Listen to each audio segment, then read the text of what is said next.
This would be good enough.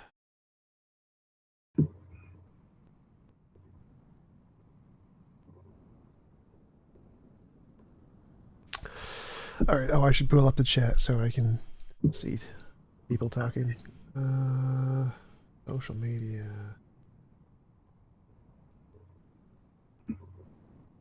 Stream chat. Hey, hey guys, how is the sound? Question mark. Hey Don, visual good, sound good. All right, looks like we are live. Dale, thanks for coming on. I appreciate taking the time to have a conversation with you. Would you mind telling us a little bit about yourself before we get started? Yeah, sure. So thanks for inviting me on there. My name is Dale. I'm the host of something called Real Seeker Ministries.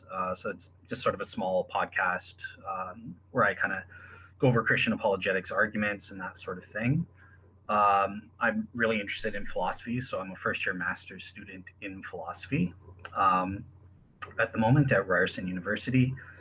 And I guess just a bit about my faith journey if people want to know about that. So I grew up as a Christian in a Christian home and that sort of thing. About 10 or 11 years ago, I kind of had a crisis of faith. And so I left. I stopped believing in Christianity and that sort of thing. And I kind of went on a search of the evidences for and against various religions, and that kind of applied my own method to studying those, including using Bayes' theorem to kind of assess probability, subjective probability factors that I assigned to each of the evidential factors. And in 2018, I arrived at 53.14% in favor of Christianity. It sounds weird, I know, but that's what I arrived at, and on that basis, I converted to Christianity, and I've been a Christian ever since. That's interesting. You just wrote out the calculation and then decided based on the calculation that you believed. Pretty much, yeah, exactly. It was, yeah, basically did it on the basis of positive and negative evidences for and against, and whatever it came out to, if it was more probable than not, I was going to place my faith in it and believe in the evidence accordingly. Huh. That's interesting because the Bayes theorem, all it does is it tells you what you already believe. So assessing the Bayes probability would have you should have already believed before you did that, I would assume. I don't see that that's the case. It gives you, so in the first place, I should admit, I didn't use Bayes' theorem properly. So I didn't calculate conditional probabilities or anything like that. It was more just a direct subjective probability value for whatever the evidence was that I was assessing. But obviously, I would break that up into parts. I would present my objective reasons, and stuff like that, and then I would assess each factor subjectively. So essentially, I just use Bayes' theorem as a fancy way of getting what is the cumulative total of my own subjective assessments of each factor. Right. So if it's telling you your own subjective assessments, then it's telling you what you already believe. Well, no, I mean, so put it this way: when you assess each factor, you kind of okay, you've assigned a value, you've gone through all of the factors that contribute to your overall conclusion, and then Bayes comes in and just tells you you can get an objective cumulative total for each of those factors, as opposed to just jumbling it up inside of your head and making an overall judgment. So I Well, didn't, well, I that's wasn't. that's the part that's not true. So Bayes doesn't give you an objective total at all, not even close. It's completely subjective. Is the problem of the prior. So all Bayes does is it tells you if you believe X, here is the conclusion Y. But it's only telling you the things that are the result of the things you already believe. It gives you no objective basis whatsoever. It's purely just assessing based on your current beliefs. Here is what should follow. But there's no objective basis to it whatsoever. That's kind of the point of Bayes' theorem. All it does is tell you the conclusion that you should have of the beliefs if you have these beliefs. For sure, yeah. There's always that Geigo problem. That's what I hear you trying to say, right? Garbage in, garbage out, kind of thing. But I just use Bayes, so that's where it comes down to me defending my subjective probability values and how I got it, presenting my reasons and that sort of thing. But the way I see Bayes, the reason why I wanted to use Bayes to get the overall cumulative total, and that is objective, is I think if you don't do that, you suffer from two GIGO problems. So you have the normal garbage in, garbage out, but you also have great stuff in, garbage out if you don't use Bayes. I didn't have that problem because as long as my inputs were correct, then I'm guaranteed to have the proper total cumulatively. So at least it takes that element of bias out on that level. Does that make sense? Or Not exactly. So I'm not saying how you're using Bayes as a methodology to establish any kind of truth here. Like how do you use Bayes to differentiate imagination from reality when it can't do that? So Bayesian epistemology is notoriously only useful for things that have an empirical basis. If it doesn't have an empirical basis, you can't use Bayes' theorem for it.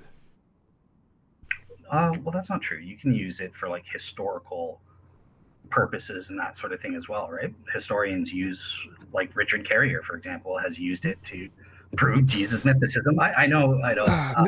No one accepts that. So in history, no, you can only use like Bayes. The same methodology in history and law apply regardless of which metric you use. Nobody uses Bayes in history. No one cares. No one. Richard Carrier is just weird. No one actually cares. But if you were to use Bayes in history, the same rules would apply that it can only establish things that already have an empirical basis. It could never establish things that don't, which would mean no miracles, magic, mythical creatures, the paranormal, supernatural, UFOs. None of those could be established using Bayes in any form of history whatsoever. History just can't do that. No testimony, modern testimony, could not confirm those things. Past testimony definitely can't. That's the consensus in history. So none of those things could be verified using any history, regardless of which metric you use.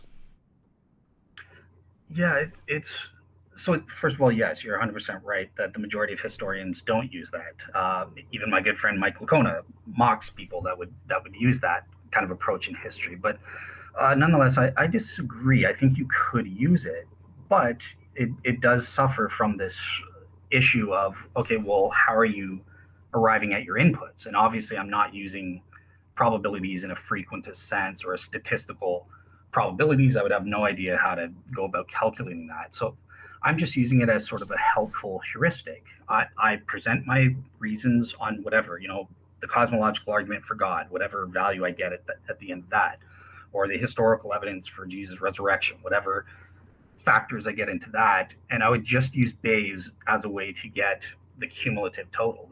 That's all I'm doing. I'm not claiming that I use Bayes in arriving at the inputs in any statistical way or anything like that. Okay. So all right. Then if you are using it in that way, what exactly are these arguments that you think indicate the existence of God? Sure. So yeah, I think when I was doing my assessment of it, so I think that there are the positive and negative evidences. So on the positive side for me, that played a role in my faith. I like the cosmological argument, specifically the argument from contingency. I'm a big fan of the modal ontological argument. Um, there was other things, so we're not Okay, going to go. let's start with those two. So the contingency argument just says there is a all contingent things have a necessary cause. Like I can just grant that and say that that's not evidence of a God at all. Just a necessary thing could be anything. And so there's no reason to believe that the fact that there is a necessary thing would indicate it has a mind of any kind or it rose Jesus from the dead or anything like that. So it most likely would be better explained by a quantum field or naturalistic pantheism or any of the naturalistic explanations which actually have a empirical basis of some kind rather than a supernatural entity. Okay. So yeah, and I heard you raise this. So I don't know if I should present the argument. You're kind of going straight for the jugular. You would accept. So premise one of my argument would be the universe exists contingently. It's a contingent existing thing. You seem to be saying check. I'm cool with that. Um, Premise two is that's basically where I present the principle of sufficient reason as a general explanatory principle. Okay, given that we have this cosmic feature, the universe exists contingently, it requires a sufficient explanation of its existence. And then premise three is where I bring in, and that explanation is what I call God one, the God one hypothesis. Um, so your objection here, you were kind of saying that well, anything can be necessary. Well, that's not true in the first place, right? There are some things that are inherently contingent, like things that begin to exist, they can't be necessary, right? Like eternality is an essential component for something to be logically necessary. Sure, but Uh, anything could have the property of eternal. Like the pineapple, a pineapple could have a property of eternal. We just don't know it yet. well, I don't think so. Given the essence of what a pineapple is, right? It just is something that inherently can be eaten, for example. So, Nope. like, So that's a presumption based on what you presume the definition of necessary entails. Like maybe the necessary being could be eaten. There's no definition. Like necessary is a made up term. Like we could apply whatever properties we want to it. There's no inherent truth to what necessary entails or doesn't entail. So pineapples could in fact be necessary. There could be a necessary pineapple that exists. And it doesn't, the fact that it's eaten isn't a property of a pineapple, so that's not required. Or we could just add it into a property of necessary. Either one would work just fine. So you presupposing that necessary entails or does not entail these things is just kind of your made up definition, and there's no reason to think that would correspond to reality. so if I'm you said for a second that a pineapple could be eaten, um, and in that sense still be necessary. Yep. I don't understand that because it wouldn't be eternal. It would be out of The existence fact that it at could be that eaten point. doesn't make it not eternal. So, like, there could be a past eternal pineapple that is the necessary thing, and you could still eat it, but it could still have created the universe. So it could still be necessary in that it was the foundation of reality and created everything, and then you could eat it in the future, and that would be fine. So it doesn't need to be future eternal. It could be past eternal. It could be the thing that created everything, and you could still potentially eat it. Like I mean, what's it? The wafer thingy, the communion. You can eat Oh, Jesus. well, I'm not a Catholic, but hypothetically, yes. Okay, so I would just argue that I think that what you just said is wrong. Because how do we define what does it mean for something to be necessary? It means that it's impossible for it not to exist, or if it's a proposition for it not to be true or something. It's got to be. We're kind of getting into the Oh, ontological right, right. argument. So I would reject that completely. You don't need a necessary thing that couldn't be otherwise. That's false. You just need something to create the contingent universe. So it could stop existing. That's fine. You can have, I think it's called panentheism, where God created the universe out of himself and killed himself in the process. That's perfectly possible. There's no logical contradiction there. So you can have a necessary being that exists past eternally or in the outside of time in the past direction, but can destroy himself in the future direction and be perfectly fine. There's no inconsistency there. Gotcha. So yeah, this is where we would need to get in. So with cosmological arguments, there are five fundamental objections. I kind of wanted to just give this little quick spiel, but yeah, there are five objections. So number one, you can deny what the cosmic feature is. You can deny that the universe exists contingently or something. In my case, number two, you can give the Glendower problem, which is what you deny that it need.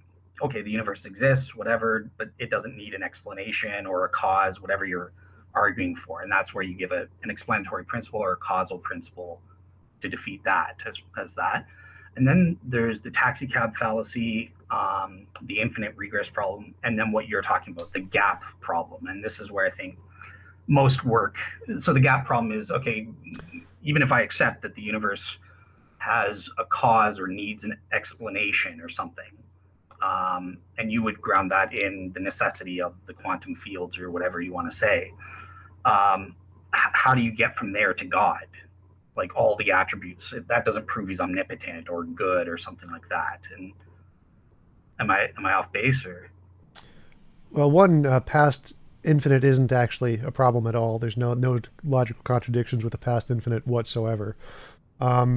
Secondly, yeah, my argument is that we can have a necessary thing which just isn't God. It's just there's no definitive definition of what a necessary thing is. You just have an opinion of what you think a necessary thing is. I can present an alternative definition which is equally or more likely to be the correct definition.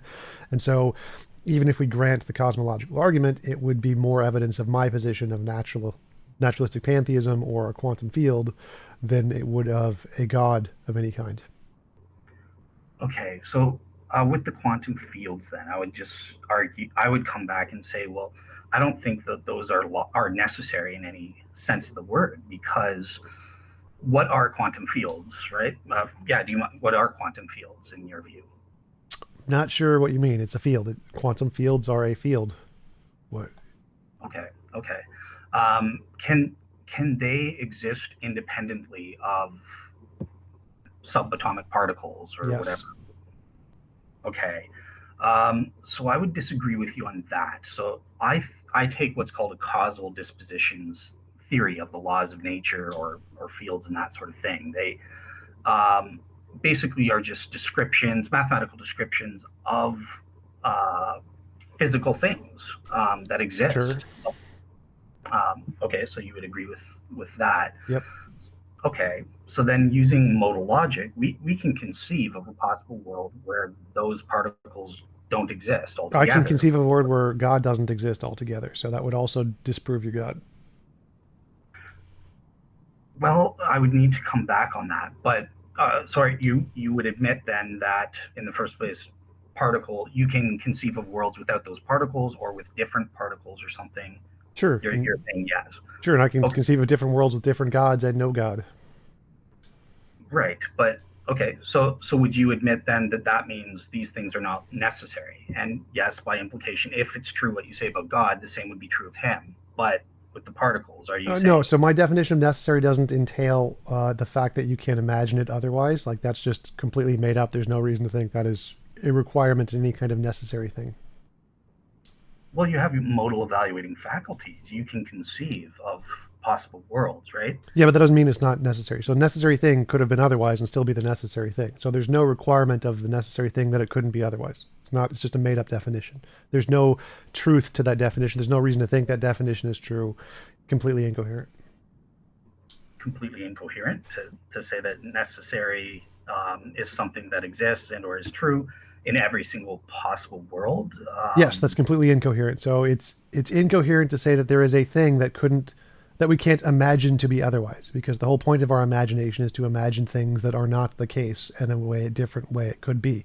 So saying that we could imagine something a different way is not evidence that it has some kind of real property. You're conflating imaginary properties, imaginary components to what we think, and saying that our imagination and somehow entails some property related to the thing itself, which is false. Like, no, our ability to like we can literally imagine anything to be otherwise, other than like, well, you can literally imagine anything to be otherwise. So there is no such thing as a thing that cannot be imagined to be otherwise. What about numbers? Can you Yep. imagine 1 plus 1 not equaling 2 in the same Yep. sense, common sense Yep. mathematics? There are Okay. all kinds of contradictory logics and contradictory maths that we can imagine being the case.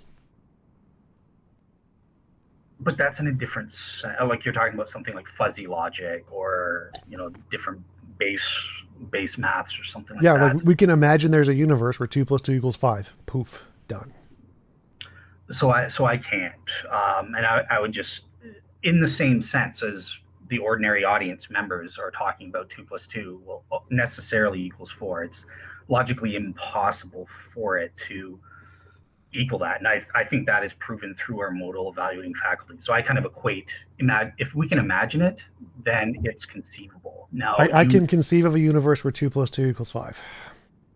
I just did. okay, I don't believe you, but there's nothing I can say to kind of prove you wrong about Okay, that. well, everybody can imagine a universe without the Christian God. That's easy. There's no logical contradiction there. So if you want to just go from that one, Mhm. Yeah, sure. So that's the second part of your objection. So I would have to say, well, no, you can't really conceive of a world without the Christian God because I think he's necessary and that sort of thing.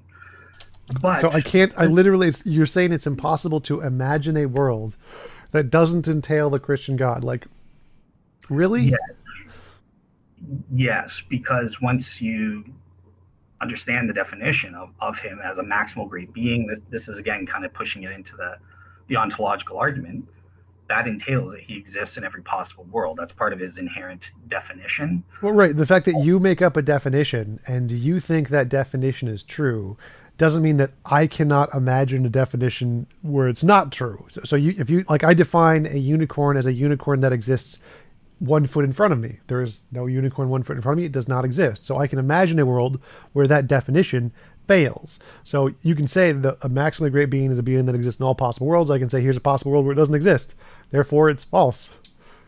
So it is possible to have a world in which there is no maximally great being because your definition is just false.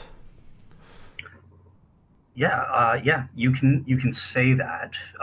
It wouldn't.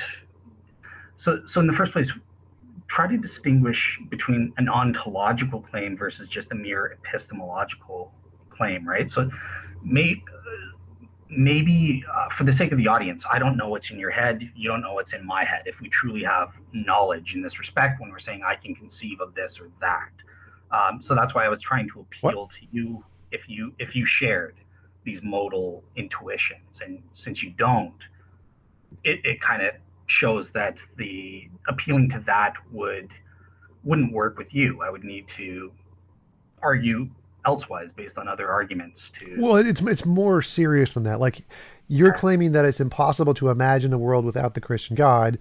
The vast majority of humans who have ever existed all imagine a world without the Christian God. So it's weird to think that people can't imagine a world without the Christian God. That just seems like begging the question. That looks like if I said you can't imagine a world without the spaghetti monster. So what is your methodology for trying to establish that it's impossible to imagine a world without the Christian God? Like it seems completely possible just to imagine a world with nothing in it. There's just a world of nothing, or a world with just one particle, or a world with just a quantum field, or a world with just unicorns, like, or a world with a Hindu god. Like, it seems very weird to say that in all of those examples entails the Christian God when it clearly does not.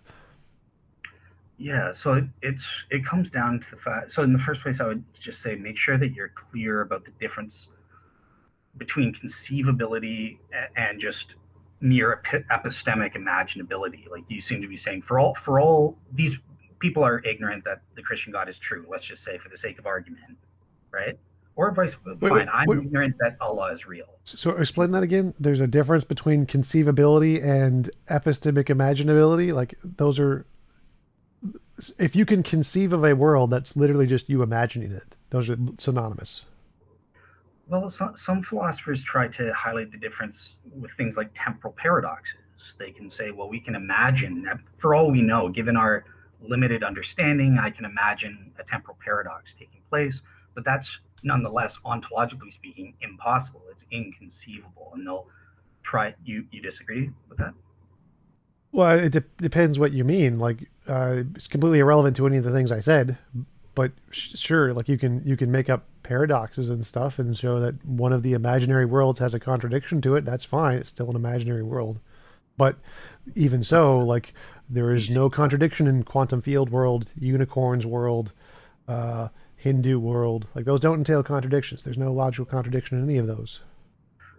Yeah, so this is what I was trying to say. This try to get to this, right. There's a difference between strict logically possible worlds and broad or logically possible worlds, or metaphysical logically possible worlds.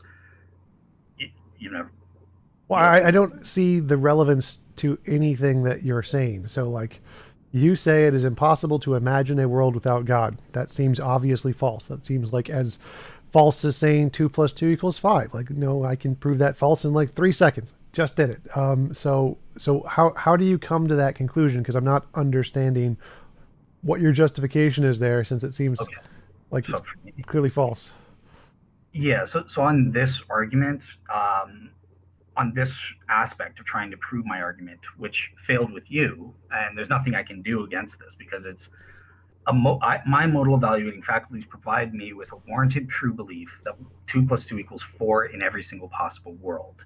I don't care what you say. You can imagine. I think that you're deluded, not as an insult, but Right, I'm right. just So saying I'm from asking, what makes your belief a warranted true belief that the Christian God is the only thing imaginable? Because that's like if I said it's a warranted true belief that it's impossible to imagine a pink elephant. Like, no, that seems obviously false. Like lots of people can imagine a pink elephant. It's a rather common concept in imagination. So it would be an unwarranted belief that people cannot imagine a pink elephant.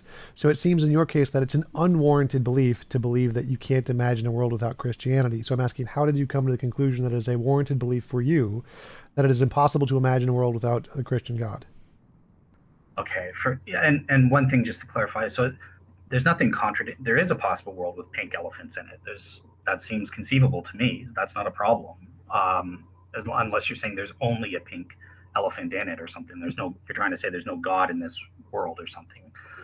How do Well, I I'm arrive? saying those are equivalent statements. So saying there is a conceivable universe with a pink elephant and no God, or there is a conceivable universe with a pink elephant and there is a conceivable universe with no God, are both equally imaginable. And you're saying there's a difference there, and I want to know what the difference is. Why is it justified to believe that it's possible to believe in a pink elephant, while it's not justified to believe it's possible to believe in a world without a God, Christian God? It's yeah. So yeah, for me on this front, it comes down to the fact that I my modal evaluating faculties are reliably producing this properly basic belief with respect to certain propositions. This is my reason for believing. I know that's not going to convince you at this point, and that sort of thing.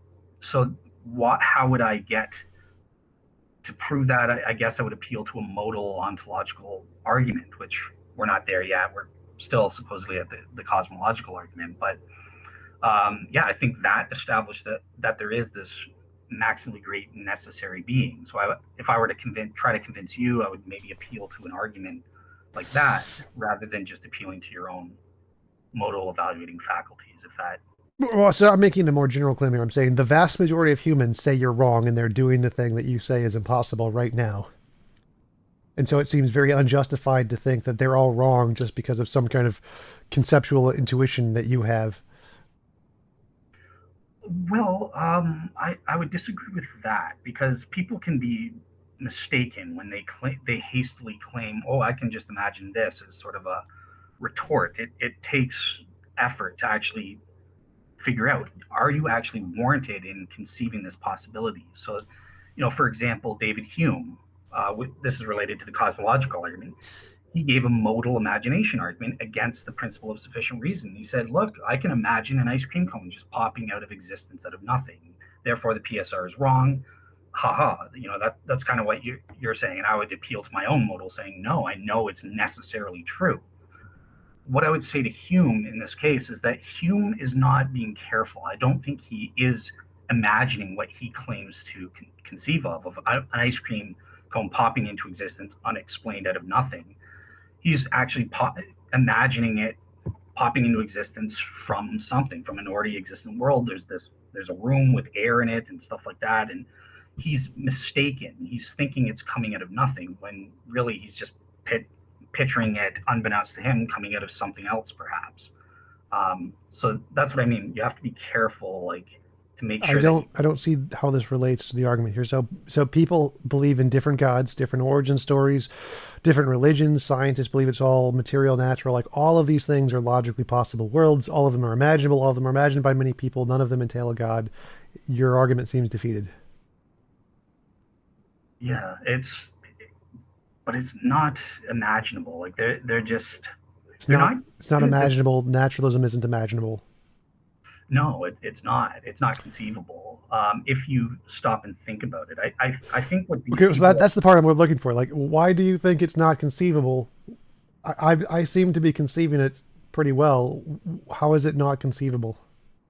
are, well, I think what I would say against you is that you're conceiving of just the natural world, but that isn't necessarily the natural world plus God doesn't exist.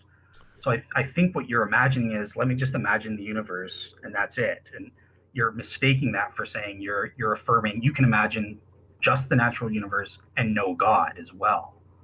So that's what I think the mistake that you're making in the same way that Hume made that when he I don't understand. So, like, you're imagining a world with a god and not Vishnu. sure. Okay, and I'm imagining a naturalistic world without Jesus. What's the difference? It's without so in the first place I am positively imagining God on my end, right? Right. So I'm I'm positively imagining naturalism. You're positively imagining God. I'm negatively imagining the Christian God. You're negatively imagining Vishnu.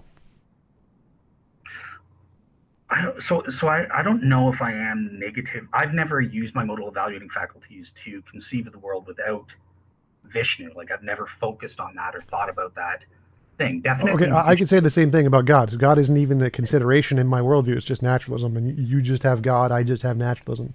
So there you go. Great. That you just confirmed that I was right in my assessment of why I think you're going wrong. You're just focused on one thing. You're saying, well, So are this. you. So I'm trying to find a dissymmetry here. So I'm mirroring your worldview. This isn't actually my worldview or what I actually believe. I'm just taking what you are saying and mirroring it back at you, and just replacing the noun. So mine is naturalism, so it doesn't have a consciousness or anything. That's the part I'm not Oh, mirroring. And okay. so you believe in a God that has consciousness. I believe in a naturalistic world with no consciousness, and that is my fundamental thingy, and you have a fundamental thingy. So where is the disparity here in the imaginary world scenario? Okay.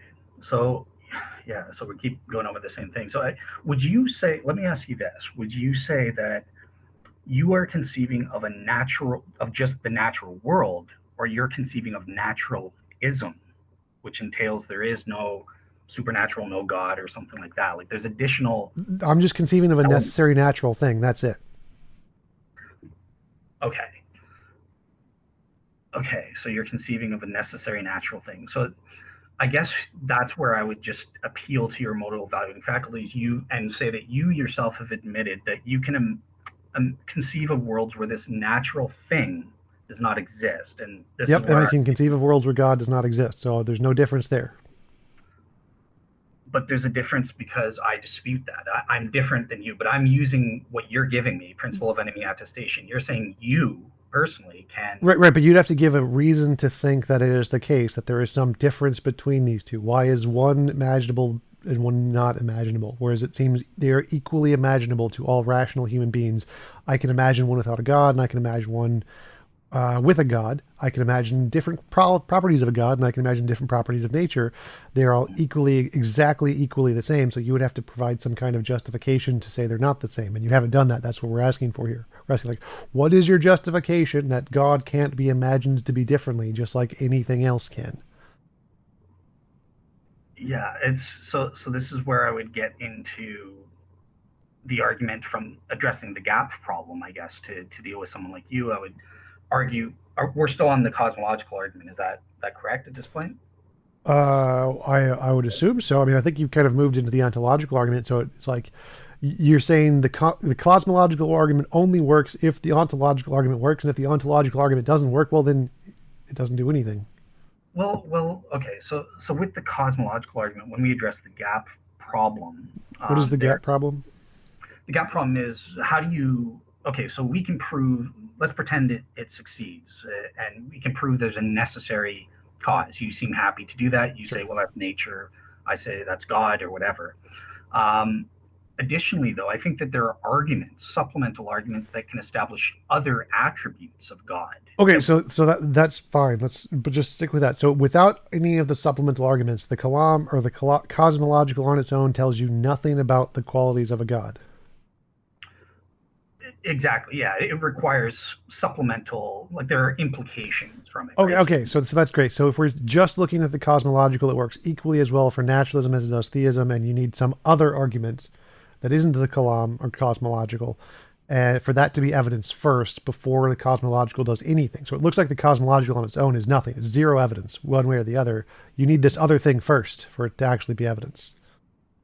the only thing I would dispute with you there is it doesn't work for naturalism because how are we defining the universe? It's all of space and time and its contents. So that includes your quantum vacuum states as the initial No, so state. so those are outside of space time. So in physics, there are things outside of space time. Space time is an emergent of some other fundamental things. The universe is just our observable universe, and everybody in physics, the consensus is that there is more stuff beyond our universe. A quantum, but it's including the quantum vacuum state, which is a physical state, and I would argue What? it is within time as well. I have a different view of time Well, than you. that you You can say it have does, you can have your own subjective view of time. It just disagrees with physics. So physics says time is a thing in our universe. There could be other things outside of our universe that are outside of time. Space time is literally emergent, so there are literally things outside of time. Your conception of time doesn't make a difference here. What we're asking is does the cosmological argument indicate theism over naturalism? The answer is no, as far as I can tell, because it could equally be the case that there is natural things outside of time as non-natural things. supernatural things. Okay, and by space you mean classical space-time, is that correct? I Or mean, the only kind supported by physics. the only kind supported by physics is what? So the initial, what sort of model are you going for? I'm not sort of understanding. Like, do you go an eternal inflation model or quantum gravity type model? Like, Those are theories of quantum mechanics. Those aren't theories of the fundamental nature of reality. no, they're theory. They're models. They're not theories. They're So models of inflation is a theory. Eternal inflation is a theory that the stuff in space time is continuing to expand continuously. It doesn't tell us anything about the fundamental nature of reality. Uh, Quantum gravity again is just trying to bridge gravity and quantum mechanics. It has nothing to do with the fundamental nature of reality. Neither of those have anything to do with the fundamental nature of reality. That's not; those are not answering those questions. So I'm saying there is a fundamental nature to reality, the necessary thing, which is a natural, non-conscious thing. You're saying it's a conscious thing. The cosmological argument provides no justification to support one over the other so far in what you've presented. okay. So far, yeah. And let me. Is it okay if I just say something correct a little bit on what you said about the models or something? Because it doesn't address your point about the fundamental cause or explanation, but just understand we have modern scientific evidence and singularity theorems, right? So for example, the There's Hawking no such singularity. there's no singularity. The singularity hypothesis was debunked by Hawking a long time ago. Singularity is not a thing anymore. It's But these are all just very specific theories in physics which have nothing to do with the topic at hand. Like that's like saying, there's a proton theory. Yes, the protons exist. Okay, but it's not. We're not talking about protons. We're talking about the fundamental nature of reality. So talking about specific things that exist in physics isn't talking about the fundamental nature of reality. Those are two separate things. Well, yes, but I wanted to figure out from you because allegedly, so here's one model to explain why I think I wanted to understand your position. I'm not trying to be difficult or anything, but so for example, there are five exceptions to the singularity theorems, and with the VG singularity theorem, there are four exceptions, and by appealing to these, you can posit a past eternal universe. So, Well, for there's example, not four exceptions. That's not how it works. The BGV theorem has assumptions, and if you dismiss the assumptions, then you can dismiss the theorem. So this is again has nothing to do with anything I said. It has nothing to do with the topic. The topic is can there be an answer to the contingency argument, which is not a mine? The answer is yes. And no, I don't need to reference anything in physics. Nothing in physics matter. The entire field of physics is irrelevant here. So I don't know why you're bringing that up. So again, the let contingency me, argument says there's a necessary thing. I say there's a necessary thing with no mind. You said there's one with a mind, and we're saying yeah, why should we prefer one over the other? Physics doesn't matter here. Physics is completely irrelevant. okay, well, I wish I could have established my point, but yeah, it's your show, so I will move on if you feel I'm kind of avoiding that. But that would have helped me to understand exactly what you mean by this fundamental state that you're positing, but I have just no details. So let me Well, try the to details establish. again, details don't matter either. Like it doesn't need to be a specific hypothesis. I can just say there is a necessary thing which doesn't have in mind. Period. Full stop. That's it.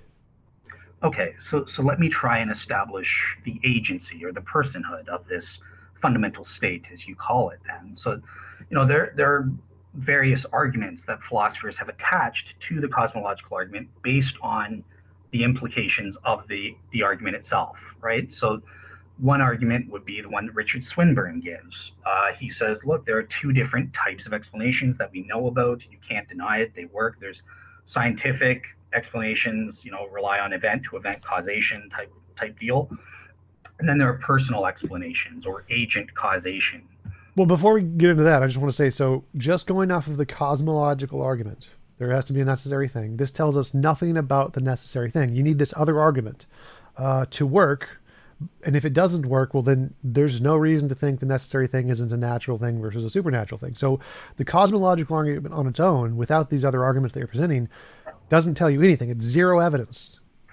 Well, it tells you that whatever the necessary cause was, it's spaceless. You've agreed to that. It's timeless. You've agreed to that, right? Because you say that your state is outside of space and time as well, right? Those aren't in the cosmological argument, but we can But grant them for the sake of the argument. But no, it doesn't indicate that either. Like it just means it's outside of the physical known space times. It could be a different timed thing for sure. It could be a thing in a different space or a thing in a different time. That would be perfectly fine. There's no logical contradiction there either. So it doesn't need to be. It only needs to be outside of the space time in our universe. It doesn't need to be outside of all space or all time. okay, so it's spaceless and timeless for you, at least in the sense that it's not the temporal dimension that we're privy to. Right. It would have Right. to be in a hyper time Right, state. because our universe had a beginning, and space and time in our universe had a beginning. So whatever created that has to be outside of our space and time.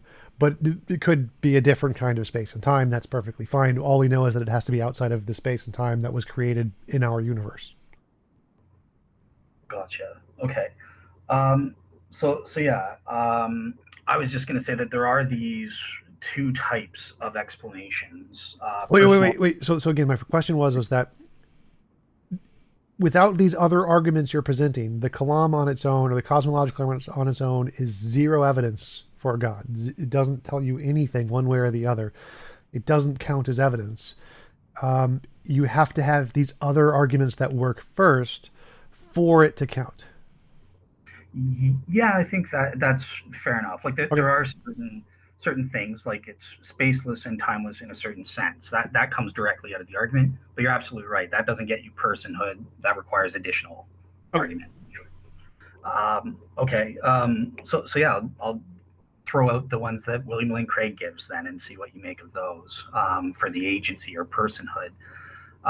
So in the first place, if one argument is if we had an eternal universe with the natural state where they had the necessary and sufficient conditions always being present, it would be impossible for the universe as we know it with our in our space time and that sort of thing to just come into existence 13.82 billion years ago, because if the necessary and sufficient conditions are present, that necessarily entails the effect and would cause it.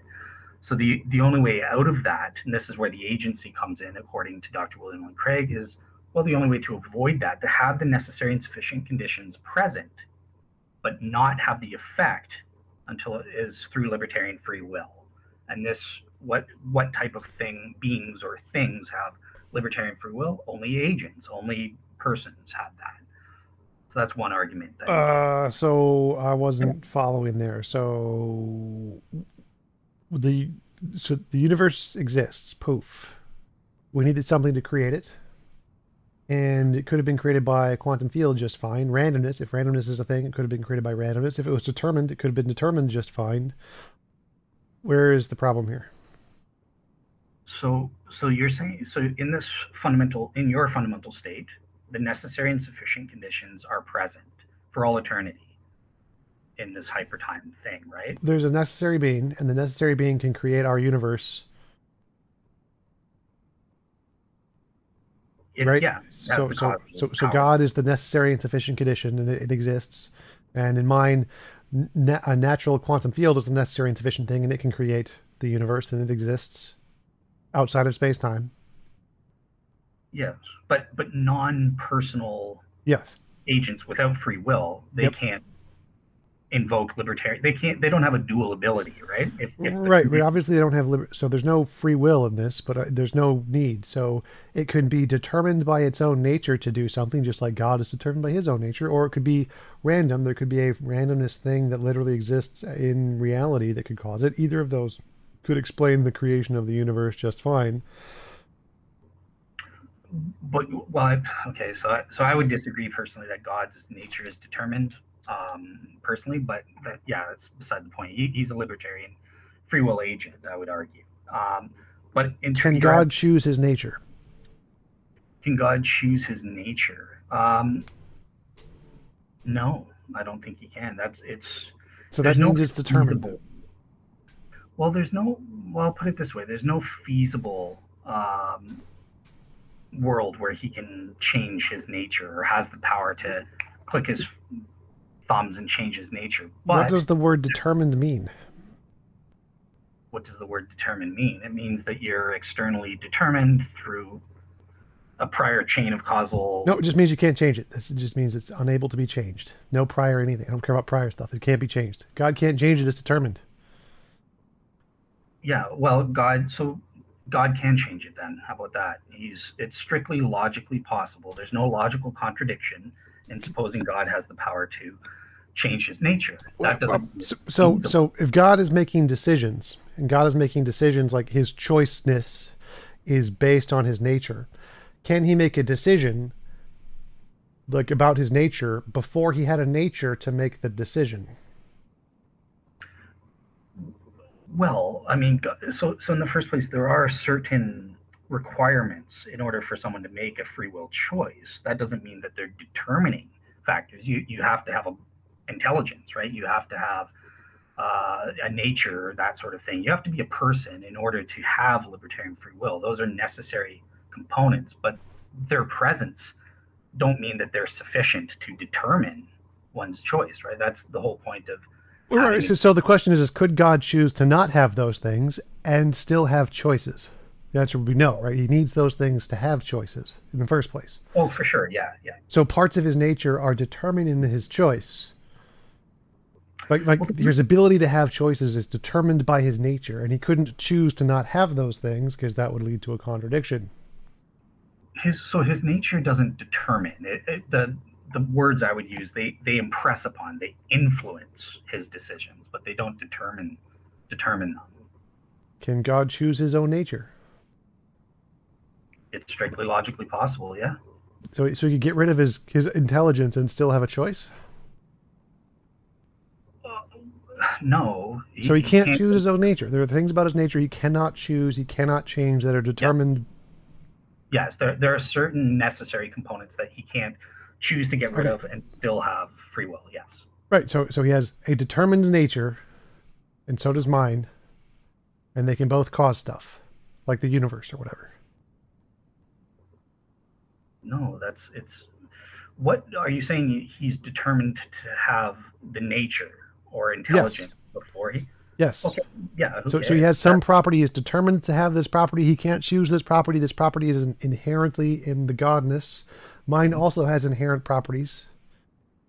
Yeah, but the choice. So let's focus on what Dr. Tamar Shapiro calls. Well, wait, so I'm saying that the inherent properties can entail something like a quantum field or quantum randomness or a way to create the universe. Like any of these can be entailed properties instead of intelligence. You don't need intelligence to be your entailed property, and so you can have something to create the universe without intelligence just fine. Like you just any determined property to do that would be fine. Just pick your property, randomness, quantum field, whatever, and they could all create the universe without intelligence or choice. Yeah. So I would just I would disagree with that. Like when we're focusing on the moment of drama, it's the nature of the choice. It doesn't matter what factors go into that or not, right? If it says nature, intelligence, yes, those are necessary factors. They're not determining factors. They're just influences, right? Well, again, so I'm saying there is no choice in mind. So you have a choice model, which isn't even possible, but I don't want to go into that yet. I have a non-choice model. You have some properties inherent in the God's nature that cause him to have this choice thingy. I have some properties in my quantum field which have the properties to create the universe with no choice, just fine. Yes. So the question here is like, why do we need choice? Because it seems like you can create the universe with no choice just fine. Yes, absolutely. They have the ability, the causal thing, but here's where the problem comes in favor of this is why it's an argument for the agency, for my option, because if your option was true, it's all determined without agency, no intelligence, no natures, blah blah blah. Well, they have natures, but they're not persons, so there isn't anything that would allow them the ability to refrain from creating. The universe should be eternal. The universe as we see it, as long as those necessary determining factors, as you call them, are present, the universe has to exist eternally, but it's only 13 billion years old. So no, so there you have a nature, like as I said, randomness or whatever, like it can create things at different points, like a quantum particle can decay at random times just fine, even though there's infinitely many possible places it can decay. It decays at this point in time. That's just fine. So quantum randomness can solve that easily, or any of the other properties can solve that easily. You could say it's determined to create the universe at time x and not time y. That would be perfectly fine too. So you don't need a choice here at all. You can just say it's determined to create the universe at time x and not time y, or it's random and it randomly created it at time x and not time y. Either of those can explain that just fine. Either of those can answer the question, why is it not eternal? Because it was determined to create it at time x. Okay, so that just doesn't make sense then. If the necessary and sufficient conditions are present in the antecedent, the consequent must come about. It's impossible for it not to come about. So to kind of use an analogy, it's like saying, well, we have water and we have so it's determined to come about at time x and not before time x. That could be a determined thing. So so the antecedent and necessary conditions are there, and they're going to make it happen at time x and not before time x. But there's nothing in that says that it would only. There's nothing. What is it about a quantum field? There's nothing that we know from modern science about a quantum field that says. Well, that's just quantum fields are an example here. It doesn't matter. I can just say anything could exist in the nature of the necessary thing that could make it determined to do whatever action at time x and not before time x. That would be perfectly fine. There's no logical contradiction there. There's other ways to do it, like it can be random. Randomness, if randomness is an inherent thing in the property of the necessary thing, then it could just do it randomly at time x instead of time y, and that would also be logically coherent. So either of those things, either determined or randomness, can both account for why the universe isn't past eternal. Yeah, so basically what you would be having to argue is that the necessary and sufficient conditions are not present for all eternity. No, the necessary and sufficient conditions are present for all eternity, and in those conditions entails a time frame. It says, I'm going to do this at time X, either randomly or determined, and so it is fixed within those necessary and sufficient conditions that the universe will only occur at this time. Yeah, that's not the way it works. I get what you're. Where is the problem here? So this is perfectly logically coherent. There's no logical contradiction here. So the fact, all I can see is that you think you have your own preferred definition of what this means, which just isn't required by reality. Reality does not accept your definition. So where is the contradiction here? Well, actually, all the experts, every scientist in the world accepts my definition on this that I'm aware of. So so again, all of the experts are going to be on my side of this. Everybody in physics rejects all of the theistic garbage. Like they all think, yes, like they all think past eternal universes are the consensus. So no one agrees with the theistic definitions here. But so what is it that you think is impossible for either a determined necessary thing or a random necessary thing that makes it impossible for it to create something at time X and not time Y?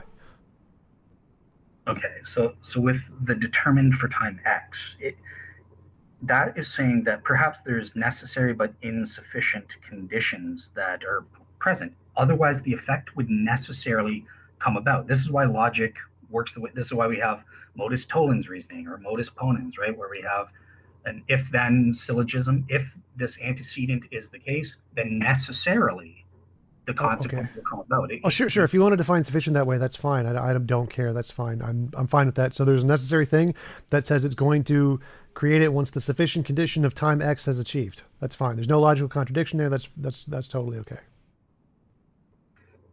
Gotcha. Yeah. So okay, cool. So you're good with saying that? Yeah, it wouldn't be. Yeah, that's all this definition stuff. That's irrelevant. So all those word games don't matter here. It's still logically possible to have a necessary thing that creates the universe at time X. No problem. Yeah. Okay. Well, I think we're kind of going off on tangent. Well, no. So the argument is still you need a necessary thing, and it is outside of space-time, but created the universe 13.8 billion years ago. Can that be done without a mind? Yes, it can be done in a deterministic way, and it can be done in a random way. Neither of those entail a logical contradiction. So why would that indicate a mind? Gotcha. Yeah, because the universe would be eternal, and no, I just proved that false. So it can create it at time X, 13.8 billion years ago, both in a determined sense and in a random sense with no mind, and it is not eternal in either of the models I presented. That would be false.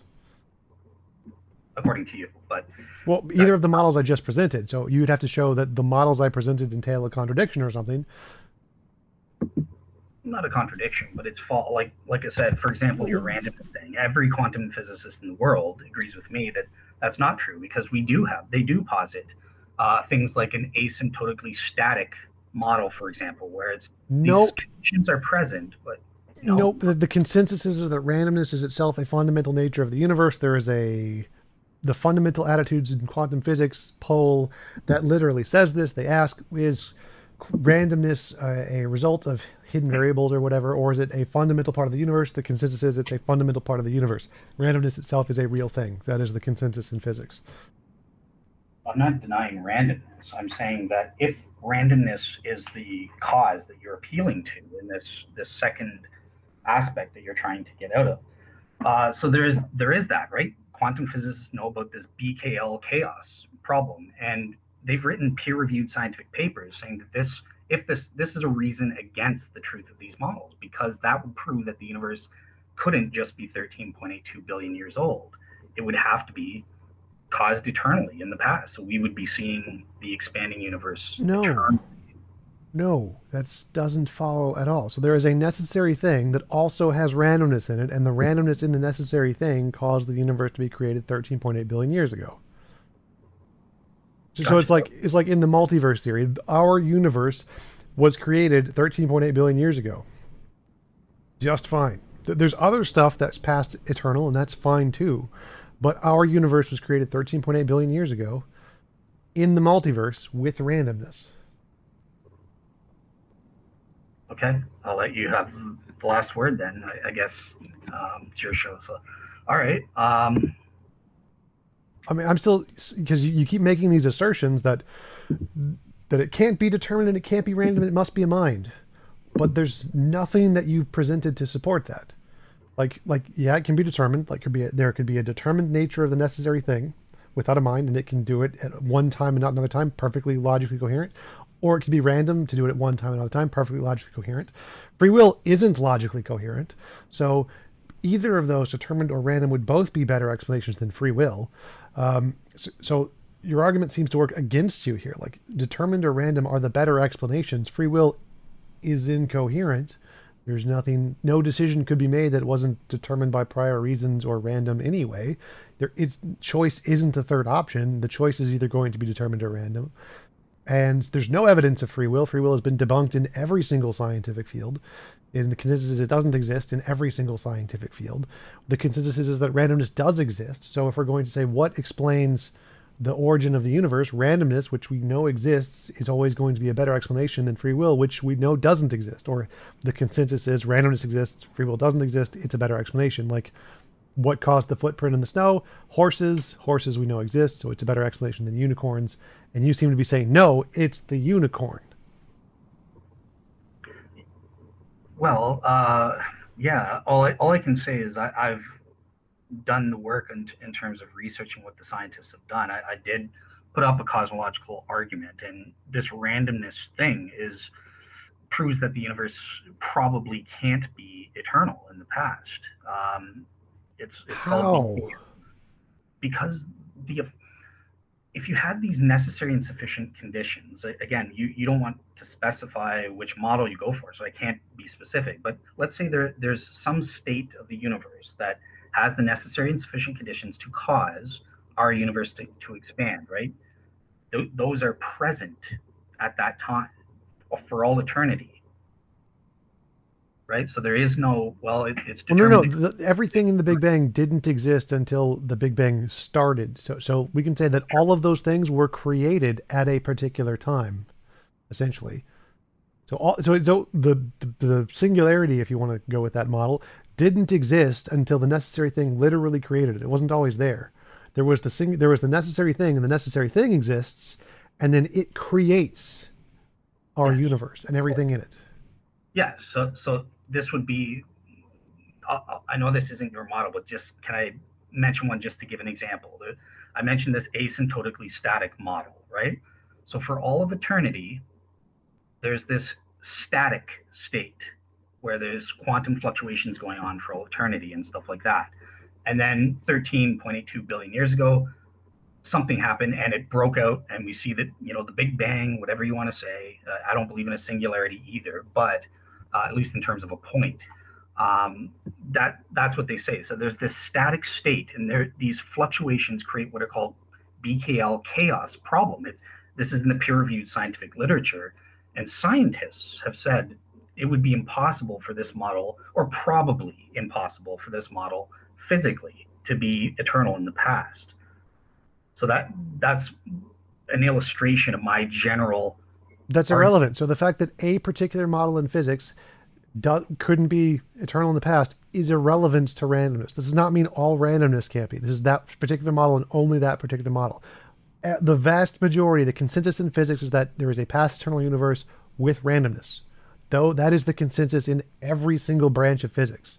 So the fact that you want to cherry pick this model, it doesn't extend to literally any other model. It's that model. Like, okay, I don't care about that model.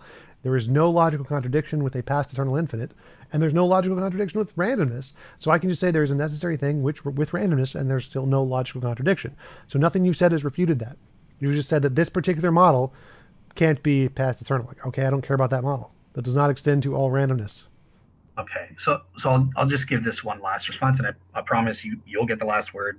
Whatever, Well, that's I don't fine. want the last word. I want you to actually answer the question. You asserting that this model can't do it is irrelevant. So Everybody in physics grants that, yeah, there can be randomness. Yeah, there could be a necessary thing. It could be random. This is irrelevant. None of the models in physics matter. Like, everybody admits all of the models in physics are wrong. We don't know what the fundamental nature of reality is. So bringing up any model in physics here is irrelevant. They don't tell us anything. so it's not irrelevant. It's analogous because the problem is inherently to do with randomness and No, it's it's not. So that's false. So again, the consensus in physics is both past eternal and randomness. Those both exist. Any particular model you bring up is irrelevant here. It doesn't make a difference.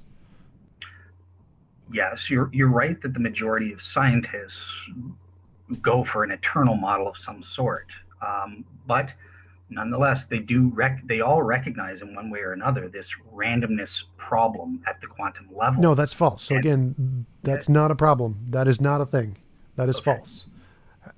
maybe if you okay, yeah, that's cool.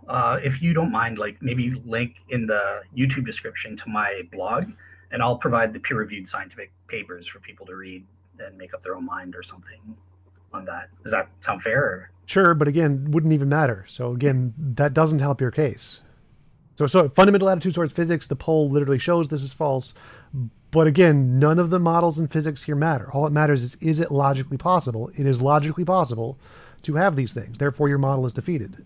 Because so there's no evidence. Like, everybody in physics agrees there is no free will. That is debunked. There is, like, everybody, there is more people in physics who are going to say free will is debunked than randomness. So my model here still wins when we're asking about what caused the origin of the universe. Free will loses in every single poll.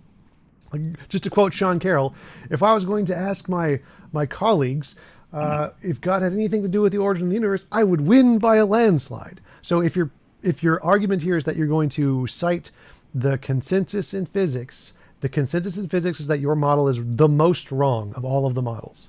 And so yours loses by the standard you're using. Gotcha. And yeah, and I wasn't just appealing to consensus. I was using it to lend support, kind of thing, from your perspective and that sort of thing. But yep, you're absolutely right that the majority are compatibilists from my understanding, so that it wouldn't be just hard determinists Well, in this the case. But compatibilism adopted in academia is that free will is compatible with determinism, so it's still determined. gotcha. Okay. All right. Cool. So, do you want to move on to the next one then, or Okay. is there anything else in the cosmological that we missed, or you do Uh, accept what? you're good with the first two premises that about the PSR and that the universe exists contingently. Well, I know that lots of philosophers dismiss the PSR. I really don't consider it very important at all. I think that it's kind of arbitrary. What a sufficient reason is just an arbitrary definition. We can make up whatever it is. But yeah, I assume things have a cause of some kind, except things that aren't caused. Sure, I think that's just a tautology, and so I'm happy to grant that. What you define as a sufficient reason, I think, is arbitrary. But yeah, I can just grant the general idea of what the argument is trying to get at. Okay. All right. What There is one last, actually, before we move on to from the cosmological, if you don't mind me just picking your brain on. Okay, so you've been saying all this stuff about entailing eternality means there's an actual infinite, and according to you, it's amount of time within hypertime for the past of the universe and that sort of thing. I'm assuming you're familiar with arguments against for the impossibility of actual infinites Yeah, exist. the Reaper's paradox, all the Yeah, sharpshooter paradoxes. yeah. Um, for you, that I'm guessing there's no problem with that or anything like that, or Nope. okay. So let me. You do admit that when certain, if we don't follow certain axioms, that logical contradictions result from that, right? It's illustrated by those paradoxes that you mentioned, or Hilbert's hotel, and that sort of thing. So basically, there are two self-evident principles that all mathematics professors accept in ordinary math. So there's, if you have one set, one, two, three, four, and that corresponds exactly to another set in a one-to-one correspondence, those two sets are the same. They're equal. That's pretty good. Okay, Sure. good. Okay, second self-evident principle that every mathematician on the planet admits is that if you have one set, one, two, three, four, and then you have another set that contains some of the same elements, one, two, three, that second set is a subset of the original set. They're not the same numbers. Sure. Okay, great. So when we posit an actual infinite taking place, we end up with contradictions, things that contradict one or both of those principles. And that's the basis, the fundamental basis that we say it's logically contradictory, right? So if you, for example, the actual infinite, the number is a left null kind of thing. That's what it's called for the actual infinite. So if you have an infinite number of guests in your hotel, let's say you take out, you subtract, which is not allowed in transfinite math, but in the actual world, there's nothing preventing that. So you take away all of the odd numbered guests. So you're taking a left null minus a left null, and that still equals a left null. You still have an actual. Is this confusing, or I'm judging for It's just irrelevant. So you can't take out time. uh, sure you can. You can. Oh well, it gets into modal logic, which you're going to deny. But we let me just ask you and see if it works. Would you say at least you can imagine or conceive of worlds where certain events are taken out and didn't happen or something Sure. like that? Okay, so that would be the same as subtracting from a temporal, Nope. natural, infinite temporal. Nope. The fact that you can imagine it isn't the same as actually doing it. So I can imagine a world where I didn't exist, but I can't actually do that. So there's a difference between the fact that you can imagine it and the way it actually is. So again, our conceptions of math are languages. So Gödel's incompleteness theorem, all models of math cannot be shown to be internally consistent. Can't be done. So we don't really care that our models of math can't accurately represent infinites well. Like, okay, doesn't make a difference. The fact that our language can't accurately represent it doesn't mean it doesn't exist. Yeah, it does actually, because we actually know quite a bit about transfinite math. We're not suffering from ignorance on this front. We know this field extremely well since Cantor came. David Hilbert knew what he was doing when he came up with the Hilbert Hotel. This is a relevant thought experiment to the notion of an actual infinite in our world. So we're not suffering from ignorance, and that's why we can't imagine these contradictions arise on the basis of what we actually know about the actual infinite itself. No, so that's incorrect. Math is a representation of how we imagine things. How it corresponds to reality is a completely separate topic. So, no. Okay. Yeah, cool. So, yeah, just wanted to get your thoughts on that. Well, keep going with your explanation. Why do you think there is a logical contradiction with a past infinite? Well, like I said, it leads to actual contradictions when you subtract, or if you don't actually subtract moments, but you just say, what's the number of, we can definitely, Infinity isn't a number. Infinity is a set. infinity is a number. It's a left null. Nope. And if It's not what it means to have a past infinite. okay, wait, sorry, say that again. No. So infinity isn't a number. It is a class.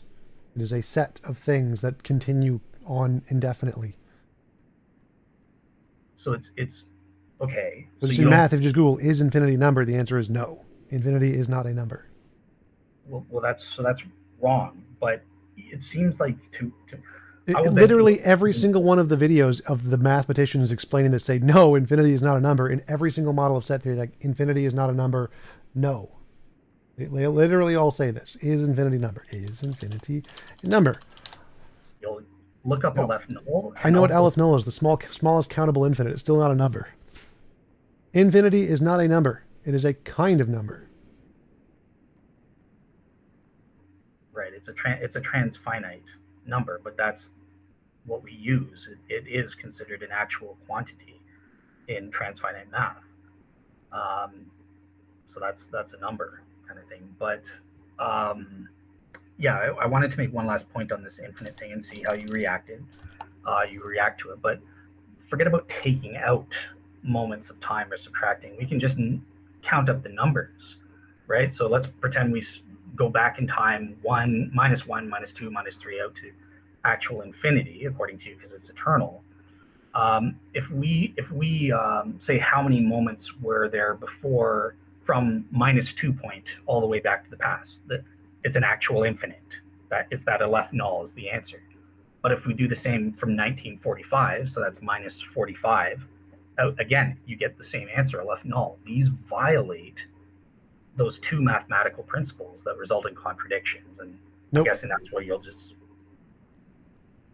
it doesn't result in contradictions, or you're saying you No, just don't care? there's no contradiction there. It's not a contradiction at all because it's a set of all possible additions there. So it's a past infinite set. There's no contradiction there that they're not the same size. They just have the same cardinality.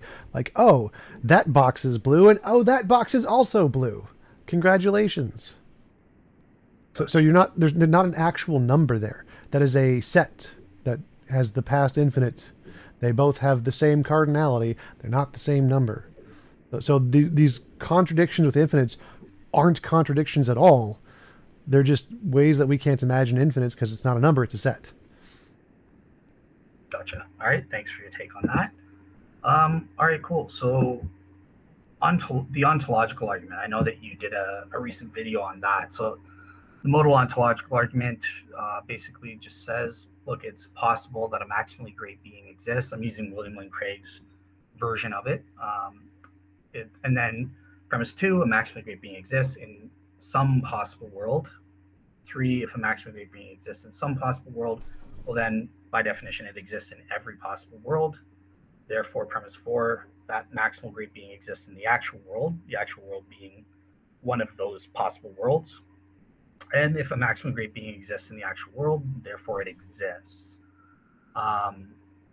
So yeah, I'll turn it over to you. I know some of your objections to this argument. Yeah, so you're saying there's an actual definition of greatness and some things objectively have more greatness and less greatness. There's an actual objective property of greatness. Not necessarily. So there are certain properties that are ascribed to a maximally great being, right? So Right. And there's a true set and a false set. So if I said pineapple, there's pineapple in it, you'd say that is false. That is not the correct definition of maximally great. yes, There is an objectively correct set of properties and an objectively incorrect set of properties. yeah, there are an objective sense of properties that we give the label as being great, perhaps. So having power is a great making property, for example, right? Having pineapple is a great making property. On what basis would you say that, though? Because I like it better than power. On what basis do you make up great making properties?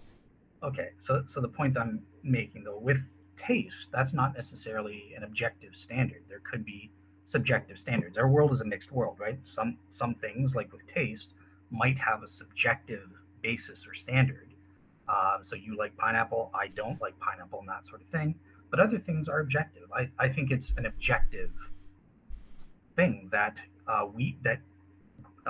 having the power to do something versus being impotent, the power to do something is greater than not being having the power to do something. I Where think that that, seems just like a subjective basis to you. Like that may not be the case. Like whose opinion is this based off of? yeah. So I would just say it just seems to be a properly basic belief. It For doesn't seem to make any sense. It seems like you've made up a definition. You have a feeling, and you have this feeling corresponds to these things and not these things.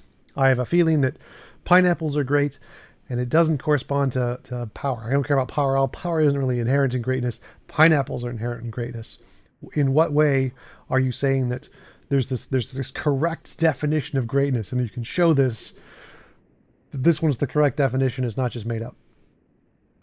Well, I think in terms of the things that you're saying, um, yeah, it's just obvious to most people, including yourself.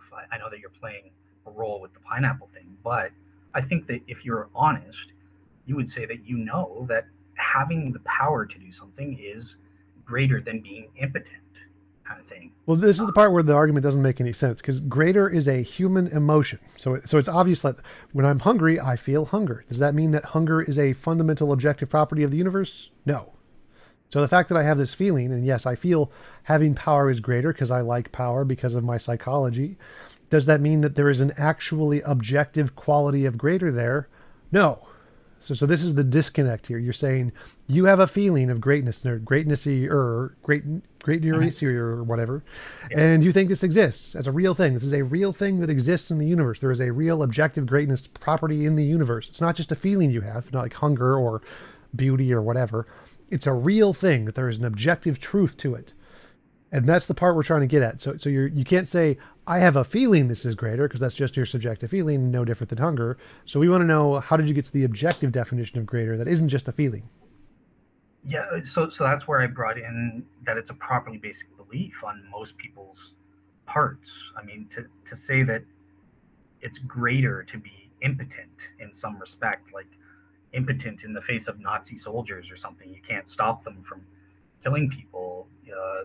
Most people would say, no, that's not a great making property. It's better to have power to stop that guy in that context. And we can make up several thought experiments and that sort of thing that I think every single time people will answer, it's greater to have the power to do something. And Yeah, but the question is what do they mean by greater? If they just mean I have a psychological feeling and nothing more, then I can agree and say, yeah, it's greater based on my psychological feeling.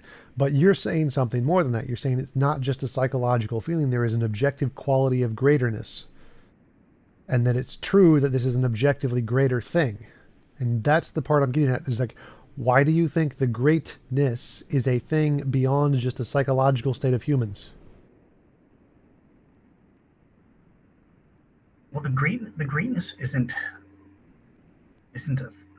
a thing. It's an evaluation, right? So it's an evaluative belief or judgment that that evaluators make of certain properties like power or knowledge or something like that, and we make that evaluation. Um, this is greater than that.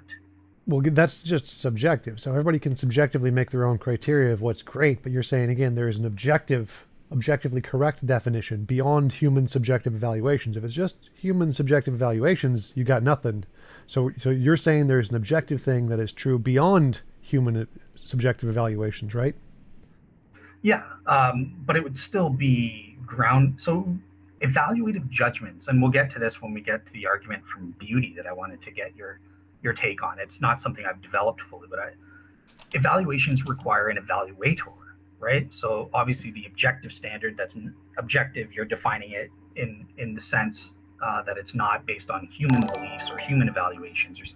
Obviously, God is the ultimate objective standard. His evaluations, his judgments about the greatness or worseness or something, that forms the objective basis. Now, how do I, as a human being, know what God's evaluations are? And obviously, as a Christian, I would say, well, we're designed to mimic God's evaluations in this way. I'm trying. So even if we grant that, that's fine. But I want to Okay. say, how do we get to the part that this greatness is objective and is more than just a psychological human state? Because to me, it seems psychological human state, nothing more than a psychological human state. You're saying there is something more objective there.